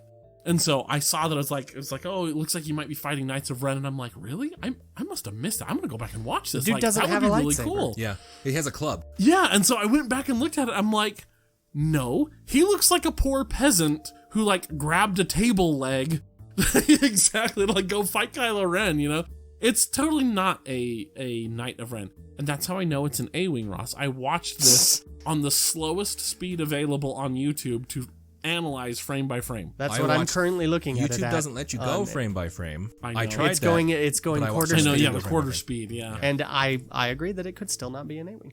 Anyway, Kylo Ren is not wearing his helmet in this, even though the next shot after that is them repairing Kylo Ren's helmet. Which is interesting. Which pisses me off. It potentially pisses me off. Yeah. It's not pisses me off, but it just sort of makes me go, huh? Yeah, sorry. It pisses me off is the wrong word. It just sort of makes me go, huh? Because thematically, story-wise, him shattering his helmet was a very like he had this helmet that he didn't need. He's cosplaying as Darth Vader and trying to be Darth Vader, and then you get Snoke chewing him out because he's not Vader enough. Mocking his helmet, and it's like you're trying to pretend to be Vader, but you're nowhere near Vader. He shatters his helmet, and then he stops trying to be Vader. He stops trying to be the good apprentice to his master. He kills his master and moves on symbolically from being Vader. Like, he's still being evil, he's still doing all this stuff, but to a certain degree, he has apparently set aside that need to be exactly what he wanted to be originally. And so reconstructing his helmet, I'm like, oh, okay. I mean, people go back to old habits all the time. Like, that's psychologically accurate. So if we're still tying this helmet to his desire to be Darth Vader, then I guess he's going back or whatever, but it does seem to muddy the waters. This for me. is what I'm I don't see a thinking. purpose. I'm thinking maybe, and this happens, I'm going to use an example from my personal life here. So obviously, as a kid, love Star Wars, and in high school, among you guys, I was totally cool being like, hey, Star Wars this, Star Wars that. I knew you guys were cool. But with other people in high school, it was like, I got to hide the nerd a little bit. I don't want them to know just how deep this is for me. And so I'd be like, oh, Star Wars, it's okay. And now as I'm an adult, I'm like, you know what? It now is as an adult, you okay. host a Star Wars podcast. Yeah, now as an adult, I am more into Star Wars than I ever thought I ever would be. Exactly. Yeah. And now I'm just like, I don't really care. It is okay for me to go back to this part of me and just be like, I'm okay with this. This is what fair. I want. I have an alternate theory. I could see Kylo, like you're saying in 7, being like, I'm a Vader fanboy. I'm cosplaying as a cooler, edgier Vader. Mm-hmm. And then in episode 8, being like, oh, well, I got chewed out and called a sissy by my master, so I'm not going to do this. I'm pissed. I'm going to destroy my cosplay. And then in 7, he's going, you know what? I'm the supreme leader. I can like what I want to like. And you know what I like? I like being like my grandpa. Where's that helmet at? Let's go fix it. It is okay for me to embrace certain and particularly where he does still, I think even in 8, idolize Vader in many ways. Oh, yes, yeah. And so for him in 9 to be like, you know what? Maybe I don't have to be exactly like him, but it's perfectly okay to honor my heritage, to be like, this is where I come from. So basically, Kylo Ren has reached a point of self-acceptance with his evil. Exactly. Yeah. I could see and so that. That's kind of how I took him rebuilding his helmet. I'm like, that's kind of cool that he's just kind of like, no, I am committed to this. This is who I want to be. I want to be Vader. I will grant that. I had not thought of that. And my theory is similar, but so I don't believe that's Kylo's hands. Oh, and not necessarily Kylo's hands, but it is his helmet. It is his helmet, right? But so the hands that you see also have like some sort of like furry cuff or hair or something to them. I'm almost wondering if this might be like a Knight of Ren coming to him with the helmet, say, hey, saying master, exactly here, what you please, re-embrace yourself, kind of a thing. So, could be. I didn't notice the hands though. I was just looking at the details of the helmet, which looks pretty cool. They are not Ben Swolo hands. No, those definitely. Nope, those are not. Those actually look like a Wookiee hands. Well, no, never mind. Hands, no, though, yeah. No, I was just mostly interested in the helmet because I think the helmet looks pretty cool. With the red glowing lines and stuff in there. Really That cool. looks. I'm excited to see the quote unquote finished product of this refurbished helmet. Yeah. That's going to be pretty cool, I think. All right, so our next shot, we get another desert setting with Finn apparently holding Rey's staff or something similar to it. Yeah. And Poe on a rock formation behind him, looking Finn like Nathan Drake. Looks great in this. Oh yeah, they both do. Well, of course. Well, I mean, but I'm saying as far as costuming goes, this costume of Finn's easily his best costume. Like, no question, far and away, this is his best costume. And Poe, I didn't think it was possible for Oscar Isaac to get more sexy. I was wrong. Proven wrong. Dang. In this trailer, I was like, holy crap, I didn't want my wife to watch. She's going to leave me. But you know what? I am more in the camp of, he's just in a generic desert explorer. But he looks so good. Sure. Those fingerless gloves, what a bad A. That's all I'm saying, man. But like, so as we posted on Facebook, someone put a picture of Poe here and Nathan Drake next to each other. Yes. It's literally Nathan Drake from the Uncharted I want you games. listeners to know this, to hear this story. So we're sitting here watching this live, right? The three of us, we're watching it live at Ross's house. We're in his basement, watching it on his TV. And watching the panel that showed that watching the panel that shows the trailer. So and literally the first time they show this, Ross goes, "Oh look, it's an Uncharted movie. It's an Uncharted movie." Yeah. And I started cracking up. It was so good. Yeah. And then literally the next morning, was it Steven that posted it in Facebook? I think so. I think it was Steven Boswell that posted it in our Facebook group. He's like, side by side images of Poe and Uncharted. Yeah. I'm like, Ross, here's your comic. Come to life. And because I had thought about making the image myself, but I was like, you know what? No. It'll come out. Yeah, the internet's already on this. Someone will find it. And in my mind, while we were watching, I was like, it'll probably be Steven posting it. You were just thinking it's only a matter of time before it gets in there. Yeah. If they had Oscar Isaac as Nathan Drake, that might actually make Nathan Drake unannoying enough to watch. Oh, shots fired. But I actually don't care. I don't. Uncharted. I don't It also continues, though, because then I found another picture somewhere else of Poe in that costume standing next to, I forget his name. The Mummy. Remember the Mummy? Oh, yeah, movies? Brendan Fraser. Brendan Fraser, yeah. Yeah. I seen that one too. Same costume. Very similar, you yes. know? So there's apparently only one thing you get to wear if you are an attractive white male in the desert. He's not white, but... Yeah, he's Guatemalan or something. Yeah, he's Guatemalan Okay. / Cuban. But... Yep. Learned that on the panel. Yeah, that was fun. That was fun to find out. I had no idea. Still. No wonder he's so spicy. He's got that Latin blush. Virginia, come fly with me. Exactly. All right. That's who he is. So anyway, we get a shot of the two of them looking sexy. I mean, yay, they're sexy. Yeah. Next shot is... And his costume looks way cool, too. Yes. Like, I'm just excited for those two now Yeah. to see what's Next going shot on. is BB-8 and his new droid friend, whose name I forget that they showed us in the Dio. panel. Dio. That's Dio. right. Dio. So I don't know, is it DIO? Is it D-O? Is it D-0? It's probably D-0, I'm betting, just because that's the way most other droid names, that's the format. That's fair. But So would it really be D-O? or more formally D0. Yeah. Ooh. All right. So, yeah, they're there. They showed that droid in the I panel. don't think they do the 0 fun. as Okay. O, though, because C-3PO is an O, the letter O. Whatever. Next, we get a shot of Chewie co-piloting for someone else flying at light speed in the Millennium Falcon. It's Lando. And then it cuts to a forward shot where we get to see Lando laughing. Yeah. Yeah. Which speaking of funny images that memes, came up, yeah. From Solo, you have Lando telling Solo, I'll get my ship back, and Solo says, over my dead body, and then it has this shot of Lando going, yeah, or whatever. It's so dark, I love it. Oh, hilarious. I love dark humor. Yeah, I'm looking forward to seeing Lando. I'm hoping it doesn't feel awkward that he only made it into the third movie and not into the other two. Yeah. Well, and I'm kind of worried because even though he lost a lot of weight for the role, he still physically is obviously much chunky. older. Well, I'm not even worried about like the chunkiness. Like, he tried to get healthy and get fit for the role. But yeah, he came out still with a cane. And he also did not on the actually panel. sit in the chair. Like, I was Yeah, afraid he was was kind of gonna leaning get up on the it. chair. Yeah. Yeah. So, I mean, I'm worried he's probably not going to be doing a whole lot. He's probably going to stick in They the can chair. hide a lot of that, though, Yeah. with Yeah. camera work. I mean, you look at, for episode 7 with Peter Mayhew, how much they hid his immobility. Well, but Because again, even by 7, he could barely walk without With that these, massive costume in particular, yeah. And he, even just out of costume, walking with a cane was still kind of a struggle for him. Yeah. And by 8, he was, I think, confined in a wheelchair. I could be wrong on that, but he was basically sedentary. Yeah. And look how, and granted, a lot of that is the new Chewie, Junis Wamato something. Junis, We're going to get Swedish. there with his name eventually. Got to practice with it. But, so a lot of it was, like the scenes where he was actually in, they were able to hide it pretty well. So it's modern cinematography. They can hide almost anything. I'm just looking forward to Billy D. Williams showing up on set to be himself for a while and then get some money for it. Man, on that panel, I was just like, dude, you are Lando Calrissian. Yeah. It should just, in the credits, it should just say Lando Calrissian as himself. Yeah.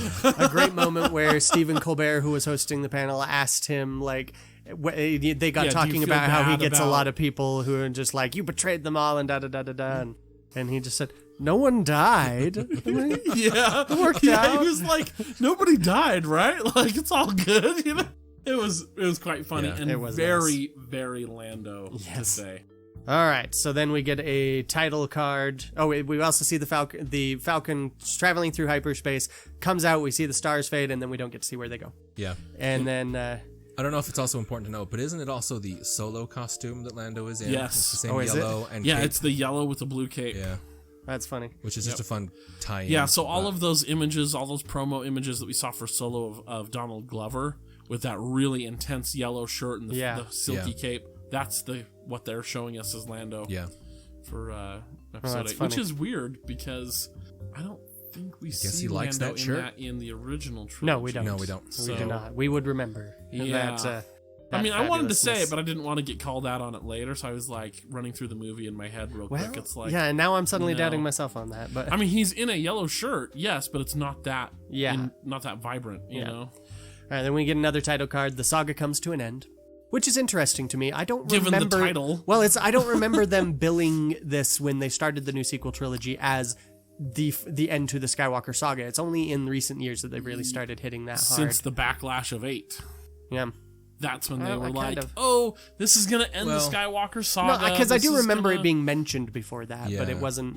They're really playing it up for the last movie, is Yeah. the feeling I get. But because you got to remember, the backlash against 8 is a lot of very loud, but a minor number of very loud fans. I don't think it's as minor as you think, but okay. Except we have numbers. Yeah, we got the numbers to show that it has not had even the slightest effect on the sales of that movie. So, Okay. in fact, that a lot of people like to go, "Oh, look, it had the highest drop in second weekend sales," and da da da da da. And I'm like, yeah, guess what? It also had the lowest drop in second movie sales in the history. It did did better as a second movie than Attack of the Clones or Empire Strikes Back in relation to Which its is why predecessor. episode 9 is going to be super interesting for that particular meta debate. Yeah. Well, I'm sure a lot of people will be really disappointed that they're going back to the well on J.J. Abrams, and who knows about this, but... For the listener, what we're talking about is apparently there's a pattern when you have trilogies like this. The first movie does well. The second movie will always do worse than the first movie. And then the third movie will do better than the first. No. Actually, neither Return of the not- Jedi or Revenge of the Sith did better than Star Wars, than A New Hope and Phantom Menace, respectively. They do better than the middle movie. They do better than the middle movie, but that first movie... So when it goes 1, 3, 2. Yeah, in both terms of- both Force Awakens Yeah. and Phantom Menace. When you're bringing back Star Wars, it gets a lot of people into seats. Yeah. Mm-hmm. And then it inevitably dies off for the second one, and then the third one usually you'll get a few more people because hey, it's ending. I want to see how it But ends. the chart that I had seen had actually gone through and done a lot of other series, and the pattern held true for all of them.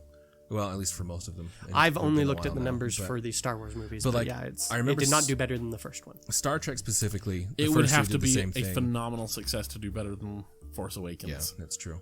I mean, to get over 2 billion. Yeah. Well, and yeah, it would. Force Awakens is one of the most money-making movies period ever. Yeah. But yeah, it's the we do most not of the have Star a Wars history in franchise. Star Wars, at least, of the third movie surpassing the first one. But it does usually surpass the second one. Yeah. I, So for then- one, will only be doing 2 tickets instead of my normal 8 Yeah. tickets opening weekend. So, So then we get a shot of some sort of chase scene. So basically, we get Mad Max Poe Road, Poe Fury Road. I'd watch that. We get so would I. But so we get Finn and Pin and Poe Foe. and 3PO on some sort of sand skiff thing. Is that their relationship name, Pin? Oh yeah, you know it. Yeah. I like foe better. It's Foe. more dangerous. Yeah. It sounds fake though. You gotta have Pin. That's true. Put a pin in it. I would. But yeah, they're jokes. getting shot at, chased Yeah, that at. skiff There's looks really cool, broomstick though. riders or whatever going through the. Yeah, what is that? They looked like it looked like they were playing Quidditch when we first thought, but they're actually jetpacks. Yeah, that's what I They're thought. jetpack They were troopers. jetpack Interesting. troopers. Yeah. So Which they would just be happen to be really in a similar interesting. pose. Okay. And so Maybe Yeah. that's your flight stick. It goes. It's just in between your knees, and that's how you. No, they're holding drive. guns. Oh, Yeah, yeah. you can see it. But Between their legs. Oh boy. Woo. So then we get a sunsetty shot of some sort of battle going on. We've got an A-wing that is distinctly an A-wing. Yes. And has been hit and is spiraling. Flying by an ISD-1 model. So that's An interesting. ISD-1? It's Are an you sure? ISD-1. Yes. Slow down. Pause the frames. Look at the conning tower. The sensor Yeah. tower. It's vertical. It's an ISD-1. is it? Yep. Because there's some trim and red paint on it. We were wondering if it was a Venator. No. It's an ISD-1, but we also know in canon the Rebellion did use decommissioned Star Destroyers to supplement the Navy. Really? It was cheaper to just take a Star Destroyer, slap a New Republic coat of paint on it, and give it a much friendlier name than it was to build a new ship. Interesting. So we could see a Rebel ISD, which is pretty cool. That could be fun, yeah. Then we get a shot of... Wait. That'll make Armada confusing. Oh, boy. Anyway. Whiners. Then we get a shot of what are presumably Leia's hands holding one of the medals from Episode 4. Which is cool. Yeah. Which, interesting and those details in it are actually there. I didn't know that. Yeah, neither did I until I looked it up after seeing this. Yeah. Because in A New Hope, they're just too shiny. And hopefully shiny, this callback is more meaningful than the stupid dice from Episode 8. Yeah. And then the dice first showed up in Episode 7 is where they started calling it back, and they just kept using it throughout Solo and Episode 8. But then we get some sort of foresty setting with Rey and Leia hugging while Rey gets teary. And do you I hope it's not distracting when the movie actually comes out. Already just watching this trailer, I'm looking at this little bit of Leia and just being like, oh, that's the hug they had outside the Falcon after it's just got a new background. Yeah. So I'm hoping I don't do that when we're actually in there, be like, oh, they filmed this there. Yeah. That's where this goes originally. Well, and that's the challenge that we knew we were going to have. I mean, there's no way to avoid it. And kind of like you, I'm just going, well, I hope I can tolerate it. Yeah. I hope it's not bad enough. And under the circumstances, I know I'll be fine with it. It's just like, I just hope I don't get. Well, and it's one of those things that just compounds my whole, I don't quite trust J.J. Abrams to be capable enough to do this, because he's already working with handicaps like that, where it's like we're trying to insert a meaningful closing arc for Leia without actually having Carrie Fisher to work with and only using old footage. That's just... It's a very big hurdle to overcome. Yes. It's just a bad situation all the way around. Yep. Anyway. And then we get a shot of Rey, Poe, Finn, C-3PO, BB-8, Dio, and Chewie way back at the back where he belongs. Just what always happens to him. Walking across some little plainy area, and then we cut to show them looking out over some ocean or very large sea at the wreckage of what is clearly a Death Star of some sort. I read a thing online insisting that no, that is a moon of Yavin, not Endor. Not Endor. I am less convinced. They showed some shot-by-shot comparisons of the original Death Star and the second Death Star, and then this, and we're saying, see, you can see how this is wider here and this is closer here, and I was looking at it going, no, I can't. That looks pretty clearly like the second one to me, so who knows? But my bet is on Endor for two reasons. Yes. If you look at the actual planet, or the moons, technically, they're both actually moons. Yavin, we get a shot of Yavin from space. Mm-hmm. There is no clear water visible from space. It is green forest all around. If you look at Endor from space, there are large bodies of water, large enough to comfortably cup gently the ruins of a Death Star. Okay? Like, plenty big enough. Yavin does not. So that right there says Endor. Then, of course, the final thing of the trailer is you have Palpatine laughing. So some people are saying it's Snoke laughing. Snoke doesn't laugh like that. And anybody that says that is a moron. Well, and anyone who's saying that, let's just put this to rest. The trailer finished at the panel. Before the trailer started, everyone on the panel, they had a bunch of the actors. They had JJ and Kathleen Kennedy. And they all said, okay, well, it's been nice. We're going to leave and leave you to watch this. They all went off stage as the lights were dimming. And then when the lights came back up after the trailer, there was one person on stage, and it was Ian McDiarmid, who plays Emperor Palpatine. And in the Emperor's voice, he says, play it again. Roll it again. Yeah, roll it again. Yes. Yeah. After a couple false starts where he was trying not to laugh. Yeah. So it's the Emperor. Yeah, it is blatantly Snoke, Palpatine. Shut up. Yeah. So it's Palpatine laughing. Palpatine dies at Endor. On the second Death Star. Yeah.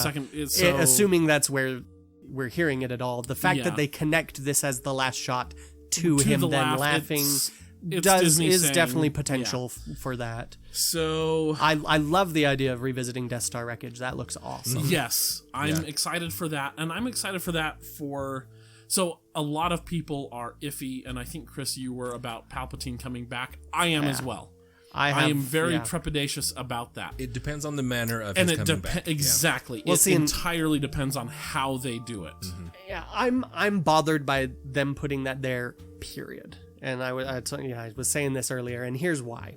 Because, first of all, it's the last, aside from the title card, it is the last thing we get in this trailer, is Palpatine laughing. This is clearly put there as a, ooh, look at this, for all the fans. Mm-hmm. And I'm like, okay, if it's done well, it won't be that big of a thing, most likely. And so putting it here makes it into a big thing that it shouldn't be. It's, again, lying to the audience, potentially. Agreed. 100%. Which bothers me. And second of all, it's like, even if they do it tastefully, even if it is a big thing that they somehow did well, I don't see why they would expect me to be happy about it without any other context. Like, I'm just sitting here like, okay, expanded universe. I've complained a lot about the focus on the Skywalker family and what a bad idea that was.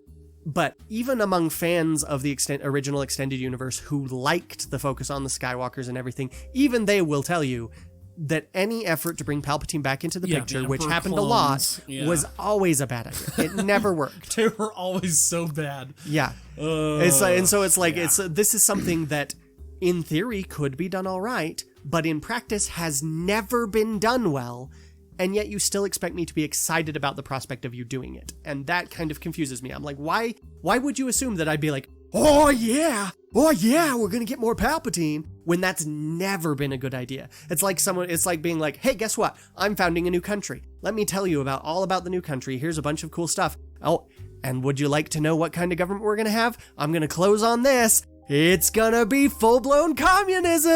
It's like, well, some people would be excited about that, but anybody who knows anything about history and governmental systems would be able to tell you that this has never worked well. Maybe in theory it could. Historian here can confirm. But yes, and again, it's like in theory, maybe it'll work this time for you, but statistically, it's kind of like in Arrested Development when they're like, oh, that never works, when they're talking about like, you know, having an open marriage or whatever, and it's like, it never works. But maybe it will for us. Exactly. And that's the thing here is I'm like, maybe it will work for them. Maybe it'll be great. I hope it will. Like, but it's just that sort of thing where it's like, I can think of 100 ways for them to incorporate Palpatine into this movie, and of those, 80 are just straight up horrible ideas. 19 of the remaining ones are at best mediocre ideas. Even if you pull it off just perfectly, exactly how you wanted, it's still just sort of a eh. And maybe one of those could potentially be good. For me, you know? There's only one way that they can do this and have it make even a tiny bit of sense and be remotely acceptable. So throughout the Clone Wars and in Rebels, we learn a lot more about the Force than what we see in the movies, which is cool because both of those series steer it back towards sort of the mystical that we love for the original trilogy, explanation of the Force. At the end of the Clone Wars in season 6, and actually even as early as like season 4 with the Mortis arc, we learned that the galaxy is, and we learned this too in the original trilogy, that the galaxy is populated by focal points of the Force. Yes. Some for good, some for bad. So the tree on Dagobah is a focal point for the dark side of the Force. It's easier to sort of get in touch with the dark side there. In the Clone Wars, Yoda goes to a planet the entire planet is very thinly veiled to the Force. You know, It's very, very easy. And that's similar with Dathomir, right? And I was going to talk about Dathomir in a second. Yeah. So actually, let me talk about Dathomir first. Dathomir, the entire planet is very strongly connected to the dark side. In Rebels, you have Korriban, which is an ancient Sith homeworld. Was it Korriban? I believe it's Korriban. That's what it's called. I can't. Ooh. Because it's the season 2 finale with Vader and the temple. It's where they meet Maul again, and Stephen will correct us on that. Yeah, Stephen will correct us. There you go. Stephen's our official fact checker. But that planet is a Sith homeworld, and that temple specifically on it is a nexus, a focal point for the dark side to channel dark side energies and get in touch. But specifically, Clone Wars Season 6, Yoda goes to this Force planet, whose name I can't remember off the top of my head, And there he meets with sort of force neutral beings. They are neither good nor light. They're all about balance, and they're like, currently things are out of balance, which is why we're going to help you, Yoda, give you some vision so that you can help restore balance, because we've seen that you have a role to play. Yoda goes to a particular place on this planet that is a dark side nexus. And there he meets a Nega Yoda, which is pretty cool and creepy looking. And then next, he meets the spirit of Darth Bane, who institutes the rule of 2. Now, even though his body is gone and his, whatever, he's not there, but sort of his level of evil has allowed him to maintain a presence in the Force that can be projected into something resembling a physical spirit that can interact with people. Yeah. And so Yoda has a conversation with him back and forth. They talk about the Force and the future and some prophecies, blah, blah, blah, blah, blah. The only way, in my opinion, that Palpatine can be involved in Episode 9 in a way that makes sense in canon that won't be completely stupid, like bringing him back in a clone and, we're going to reinstitute the Empire, whatever. Be insufficient. Yes, is to have, and this is what I think will happen, is that Kylo Ren will have traveled back to Endor, because in the old canon, and I think they're going to re-canonize this, the spot where Luke burned Vader's body becomes a focal point for the dark side. Because that was always my impression for the tree on Dagobah, was that a dark side person had died there. Yeah, and could be. That's not canonized, but sure, very well could be. Because I think it was Legends. But canon, in the wasn't old, and it might have been there, I don't know for sure about that, but I know for sure in the old Legends that the spot where he became buried became sort of a dead spot on Endor. No plants would really grow, everything living there became corrupted and died, and it became a dark side focal point. So I could see Kylo Ren going back to Endor to sort of commune with the dark spirits or whatever, to sort of get in touch with Grandpa's spirit, maybe, hey, Vader, come talk to me, teach me how to be more evil, more like you, whatever.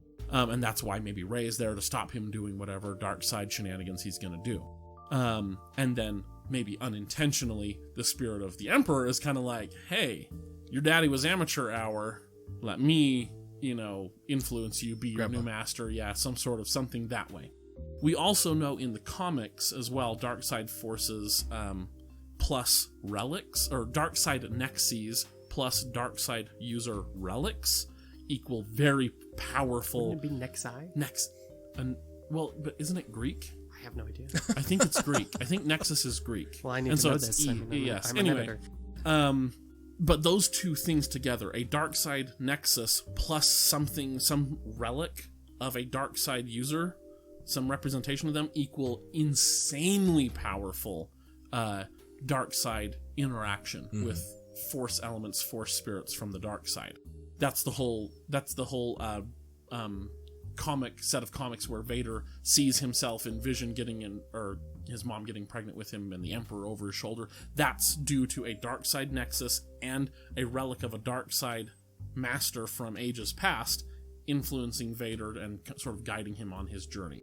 So the ruins of the Death Star, where the Emperor plus died. the Emperor's spirit, plus Vader's nexus focal point body desecration place. Well, it could be that they're going that way. And then also another still theory. See that going really sour, though. Yes, I could too. But that's what I'm saying is, of the possibilities, this is the only one that could work, that I can and think it still of. might not. Yeah. And I do want to leave open the possibility that they've thought of something I'm not thinking. True, they could. I'd love that. But then also in Rebels you have Sith holocrons, which have a lot of really good AI, I'm going to say, because whatever the Sith holocron in Rebels is sort of, they can sort of get the user imprinted on them. So there might be, this is just a fan theory I saw, and I'm like, oh, that's actually not completely stupid, unlike 99% of fan theories. So maybe there's a Sith holocron that the Emperor used. We do know in canon that he did have Sith holocrons in his possession. Yeah. So he might have recorded some things there that might have left some sort of taint from him. They left the Emperor's taint on them. And, so that's the only way that I see this going. There is also, that isn't totally stupid. There is another precedent that I've also thought about, which I'm sure you're going to hate because it comes from the new Battlefront. I'm open to the idea as long as it's not dumb. So the and it's EA involved, so we'll see. The storyline of Battlefront has to deal with immediately after the fall of the Empire. Yes, I was going to... Yeah. Yeah. I know what you're talking about. And Operation Cinder is what it was called. So what this was is that the Emperor... much like Hitler, he had a contingency plan for if he dies. Right. What this involved was basically taking all of the important people and stuff, sending that out to the unknown regions, and then just burning the rest of everything down. Yep. Right? And he did this also partially with a particular droid. Yeah, a series of droids, actually. Yeah. Right. And what it was is it was a red... It was similar to the it was Imperial basically an Imperial Guard on a Segway. In Jedi, yeah. But it also had a hologram helmet, and so what would happen is that after the Emperor dies, these droids show up and have this hologram recording of the Emperor giving instructions orders to people. Yeah, I think that's not as fun. But why would the Emperor record a maniacal laugh? Right. Yeah, it's just for fun, you know. He's a bad guy. Yeah, exactly. And that's because I thought about that too, and then I was like, but why record your laughing? That doesn't make any sense. But that might also just be a flavor to let you know the Emperor. Well, but that's the thing. Just using that as flavor is lying to your audience. Yeah. But and so that's why I'm saying if it isn't them lying to us, if that laugh is going to appear in the movie, the only way it makes sense is for his sentient force to be spirit fair, sometimes you just can't hold in the evil laughs. And I would know better than anyone. Lord knows I've let loose a few evil laughs on this show uncontrollably. Now, in some slight defense of this, I do acknowledge that from a story perspective, if we are regarding this as the end of a 9-film saga, having Palpatine for the first 6 and then not incorporating him at all in the last 3 would feel a little lopsided. So I do have some small smidgen of hope that they'll use him well here and that it will put a nice bow on the entire saga together, because that's what they're trying to do. But yeah, we'll see. And again, just putting in that position of importance implies importance that if it doesn't have, I'll feel cheated or lied to. And if it does have, I feel it's statistically likely to be done poorly, so just not that at all. And that I'm kind of with you on that. I'm like, you have a narrow window of success with this, and a whole wide highway of ways you could go wrong. Yeah, and I'm just so terrified that I'm sitting here going, well, of course, there is no way that they would be dumb enough to actually center this movie around a bring Palpatine back plot. Yeah. But I've been burned before. When by things that I thought were just so obvious. Like, I remember when Man of Steel, before that came out, people were talking about, problems with Superman movies. And I was like, one of the big problems with Superman movies is that it always just ends up being a kryptonite plot. It's like, kryptonite, take away his powers, blah, blah, blah, blah, blah. And then I watched Man of Steel, and it's like, no kryptonite here, but we're doing the exact same thing with Kryptonian atmosphere or something, and it was dumb. And it was just a kryptonite plot again, and I was like, really? Really? They just did that again? Like, you don't... When you give Superman an opponent as powerful as Zod, you don't need to take his powers away. You don't need to use that.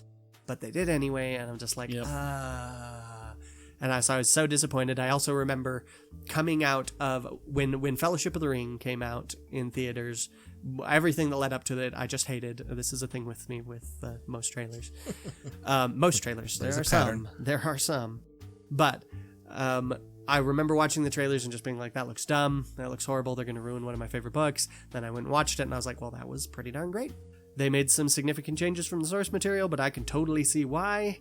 I feel like that was all justified. I'm on board for this. But, and I literally did this. I literally went, but if I get to the end of this, and instead of just having Gollum fall into the lava, they have both Gollum and Frodo fall off the edge, and then Frodo catches the ledge and Gollum doesn't, and then Sam has to pull Frodo up, I'm going to be pissed. And I was like, but that would be so stupid. Like, that would be so utterly boringly cliche that there's no way in a million years that they would do that. And then I was watching the movie, and I was like, and Gollum bit off his finger, and he's like leaning back, and you get this shot of him leaning, looking up at the ring, and I was like, oh yeah, perfect. He's leaning back too far, and he's going to fall. And then he didn't. And then Frodo went for him, and I was like, what is going on? What? No. And then they did it. And I have been pissed off about that since. And I was just like, that was just the stupidest, most cliche thing. Not even Sean Astin telling him not to let go, don't you dare let go, and all that could save it. Like, not even Sean Astin could save that scene for me. And I was just like, why would you do that? And so I'm sitting here going, well, obviously they're not going to do that with Palpatine. And then I feel like someone walked over my grave, and I'm just like, wait a minute, what is it? What could it? But it could. And I really hope that they are not that colossally stupid to do the one, like, they already brought back the Death Star. They already did, Episode 7, they already did another super weapon plot, which was another problem of the EU, that it's like, the EU's problems is, we're obsessed with the Skywalkers, we keep bringing back more, bigger, better Death Stars, and we keep bringing back Palpatine when we shouldn't. And I'm like, they've already done one of those. They've specifically spat in the face of the idea of the other one by making Rey a nobody. But you've got all these people obsessed with the idea of that happening anyway. And I'm like, I don't think they'll do that, but who knows? Anyway, but I'm hopeful that they won't be that colossally dumb. We'll see. And for any listeners that are sitting there going, well, maybe it wouldn't be dumb if they did that. Yes, it would. Like, there is no room for not being dumb. So then the final shot, of course, is the title card, a lovely blue Star Wars logo. I like the shade. Yeah, I did too. And then, and I would mention also that I loved the music in this trailer. The music was, I think, the best of the sequel trilogy. Blew me away. No, Ross. The music was amazing. The problem is we're never going to hear it again. Oh yeah, I'm worried about that. Because that's exactly what they did with the Force Awakens trailer, which I also dearly, dearly loved. Yeah. I hope not. Yeah. And because I thought this music was the best of the whole sequel. It was trilogy. really good. But that's the thing is I don't think the score's been written yet. Yeah, that's possible. So they're probably getting close to it, or at least getting it finished. But we're not going to hear it again. Yeah. But All right. Too bad. All right. And so then we get the lovely blue Star Wars, and then we get the title, of course, The Rise of Skywalker. Yeah. So, which means that I am just resigned to 6 more months of dealing with idiots claiming that totally proves the Rise of Skywalker after all. Yes, yeah. I have already seen a dozen of those posts from different people around the internet, Reddit, articles, everything. It's everywhere. Yeah. You're all idiots. It's not going to happen. Drop it. Just let it go. Well, as my favorite thing that I saw was on Twitter. Someone tweeted it just like, okay, maybe she would be, but I hope not, because frankly, anyone can be a hero is a lot more pleasant and fresher message than bow down to the royalty. You've got to have the right bloodline. And it's like, and it's true. It's like, if she's just a Skywalker, that's disappointing. That's dull.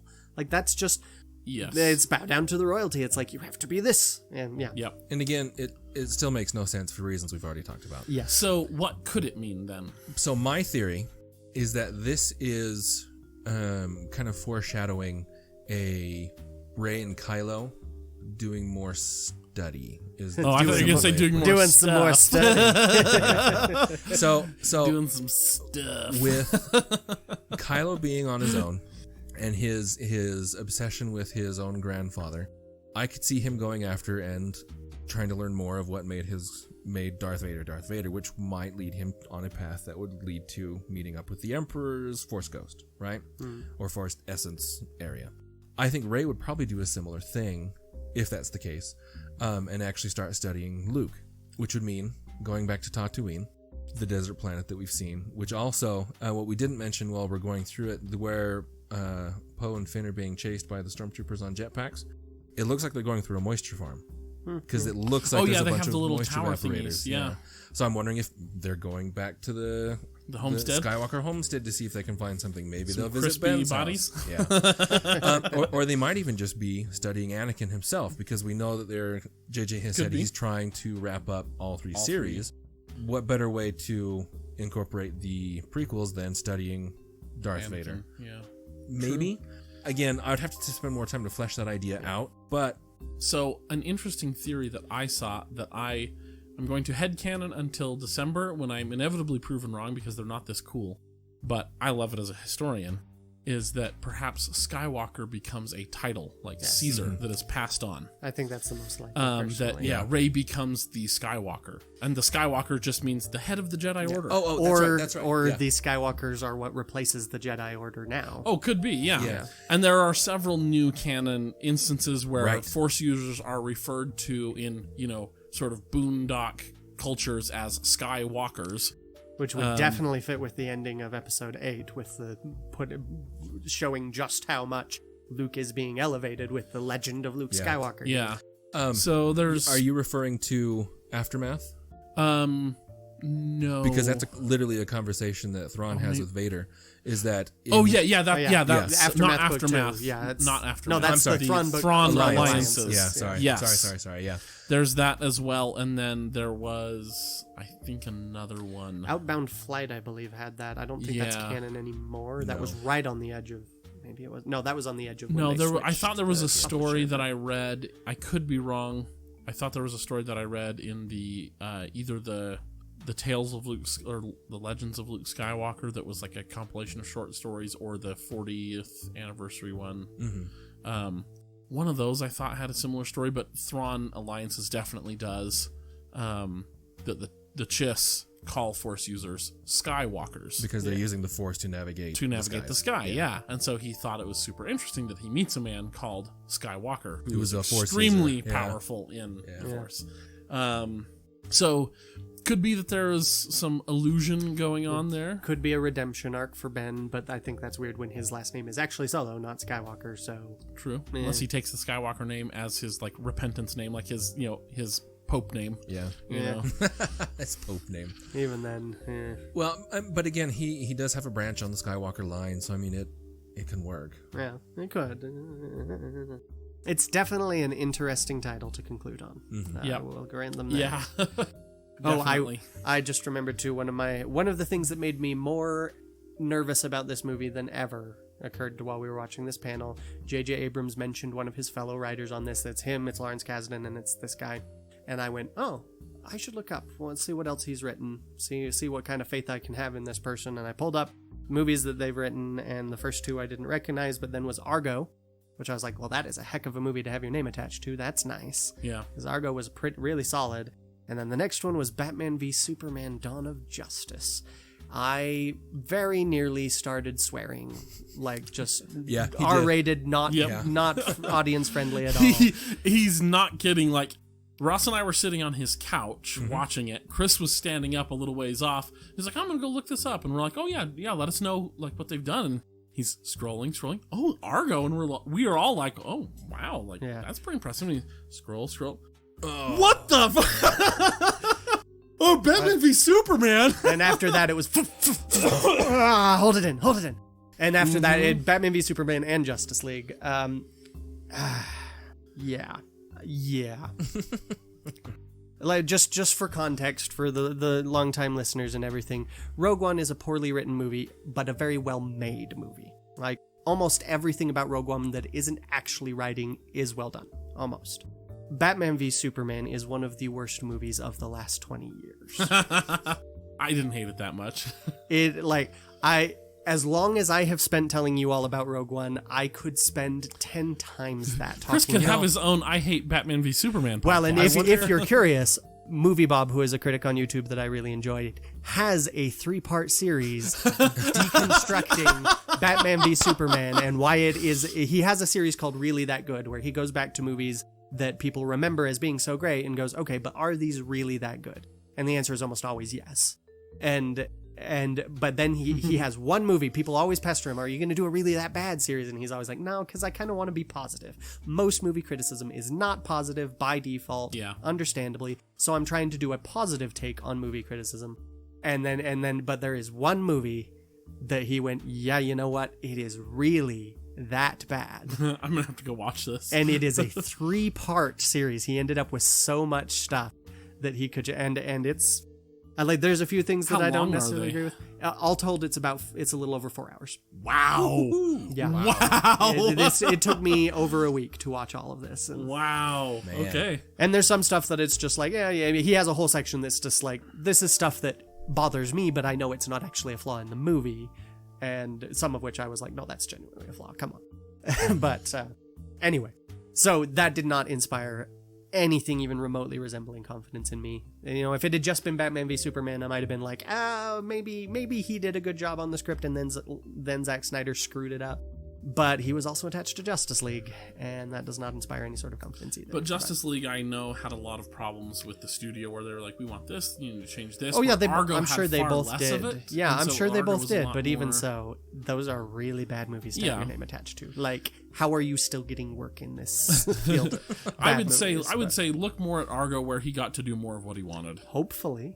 Hopefully he got to do what he wanted and he wasn't just ancillary to that and then really got to do what he wanted on the others. We're just trying to keep a healthy level of optimism. Yeah. There is no such thing. Yeah. Be pessimists. It's the only safe resort. Yeah. There it is. Go on the dark side, Ross. Nope. Okay. Anyway. Well, we are going to... have something? Oh, no, that was it. Just I think so we are going to wrap it up for today. We have some more stuff to talk about with episode 9, but we're going to roll that over into next time. Yep. Just because we all have time constraints on us currently. So next week, be sure to tune in to hear more of our discussion about Star Wars Celebration and the news that's coming out there. We're going to talk about The Mandalorian, Clone Wars, Galaxy's Edge, finish up our episode 9 stuff. If any of you were curious, there are 2 accepted plurals of Nexus. Oh, yeah, I am actually. One is Nexuses, and the other is Nexus. So it is neither Nexes nor Nexi. What? That's so bizarre. Right? I agree. So anyway. 1 Nexus, 2 Nexus. Yeah, potentially. Or just 2 Nexuses. Wow. Okay. Yeah. Weird, right? Good to know. I will use that correctly from now on. Stupid English. It is. It'll probably change in a couple years. Yeah. Yeah, maybe. So, as usual, you can follow us on Twitter, at More Civilized. And you can join our Facebook group, A More Civilized Podcast. Please do, by the way. We've got events going on, or we've got polls going on, and there are currently 4 events that are coming up. We have an event on May 4th, Saturday, May 4th. May the 4th, exactly, at the Spanish Fort Dragon's Keep. From 4 p.m. to 8 p.m. Tentatively. Yeah. Yes. The address for those that want to come is it's on Main Street. 239 North Main Street in Spanish Fork, Utah. There it is. So be there. Go ahead, RSVP, so we know about how many people are going to show up. Yeah, so we're going to watch a movie. There's a poll going on for which of the Star Wars live-action movies we're going to watch. Go on and vote for Solo, so it doesn't feel bad about No, Alan, we will not be watching the Christmas special or holiday special, no matter how many times you ask. Nope, if you want to destroy your psyche, you can do that alone. Yep. We will not support this. As I said, I hadn't seen it before, so I forced these 2 to watch it, and that's something I'm going to have to live with for the rest of my life. We'll forgive you someday. Maybe. Oh, so there we are. So, speaking of our friends on the internet who we want to meet, that was a terrible segue, I'm sorry. I really haven't figured out a good segue to the shoutouts. Anyway. You're only adequate, Ross. I propose, and so shoutouts! Here we go. Thank you, Chris. My poor bleeding ears. I was trying to soften that too. So this week we want to give a special thanks to Crew Dutler, who after our jokes episode, had we known he would have been a guest. I mean, we would have just had him on, and he would have just broken us. Yeah, no, I mean, like, it wouldn't even been a contest. There were like 60 dad jokes he busted out. It was a masterful. Because before the episode, before he listened, he was like, I'm just going to give like 2 or 3 just in case like they say them. That way they know that I thought of these first or whatever. And then he must have got to the end of the episode where he said, hey, if you have any jokes, let us know. Because it was like 3 days nonstop tweeting from him. Just dad joke after dad joke. And they were all better than what we said on the show. Yeah, every single one, really. I mean, it was... They were so good. Well done, sir. I mean, So thanks, Drew. Crew Dutler is Drew Cutler. Is his handle, Drew Cutler. His name is Drew Cutler. Oh. Anyway, he's a fan of Radio Ronin and Bacon Sale, and so I know who he is through those other podcasts. I'm sure he won't take offense at being called by his handle that he uses online. That makes sense. Yeah. So anyone that wants to read those, please do. So take a look at our Twitter and scroll down a little. But awesome. And if you would like to converse with me on Twitter, my handle, my tweet name, your Twitter handle, the thing that you type twindle. into, your at. My at is at Mr_R*. Yep. Let us know on Facebook or Twitter if there's anywhere you can't find our podcast that you would like to, and so that we can get it on there. And please let us know if there's any topics you want to hear us opine about. We'd love to have more to work with there. And you also don't have to listen to us on Podbean or through Podbean. Like, we are on iTunes. Yes. We are on Podbean Google is Podcasts, our host, but we Spotify, should be available like, basically anywhere. pretty much anywhere that there are podcasts. I think you can find us. I personally listen to podcasts on Podcast Republic app I found because I can customize it in basically any way I like, and that's why I like it. I do it on iTunes because it's just easy and simple for me. That's where my wife does it when she listens to us. And I listen to us while editing, so... Yeah. And then never again. So there we go. Until next Wednesday, may the Force be with you. Always. I'm Anna Graves, and thank you for listening to a more civilized podcast. Okay, I better get out of here. Yeah. I'm in trouble. We don't have anything to dedicate our silence to? Well, I had a couple things, but I was going to say, well, Silence for Sound, it made me want to like do a Gregorian chant. But then it wouldn't be silence. Then it would be silence. I did the exact same thing. Yeah. It's gonna be full-blown communism! It's like... I can't make a loud one Ross anymore. is so weak. I am. I'm so puny. I need more water. Get yourself. Okay. Well, I just didn't know if, Chris is usually in the way. Yeah. That's fair. And usually you offer to... I know. I'm feeling lazy. But now he's upset with you. Yeah, I know he's angry at me. He's punishing me. I'll admit, I actually lost a little bit of sleep last night thinking about this conversation we are about to have. Oh, really? That's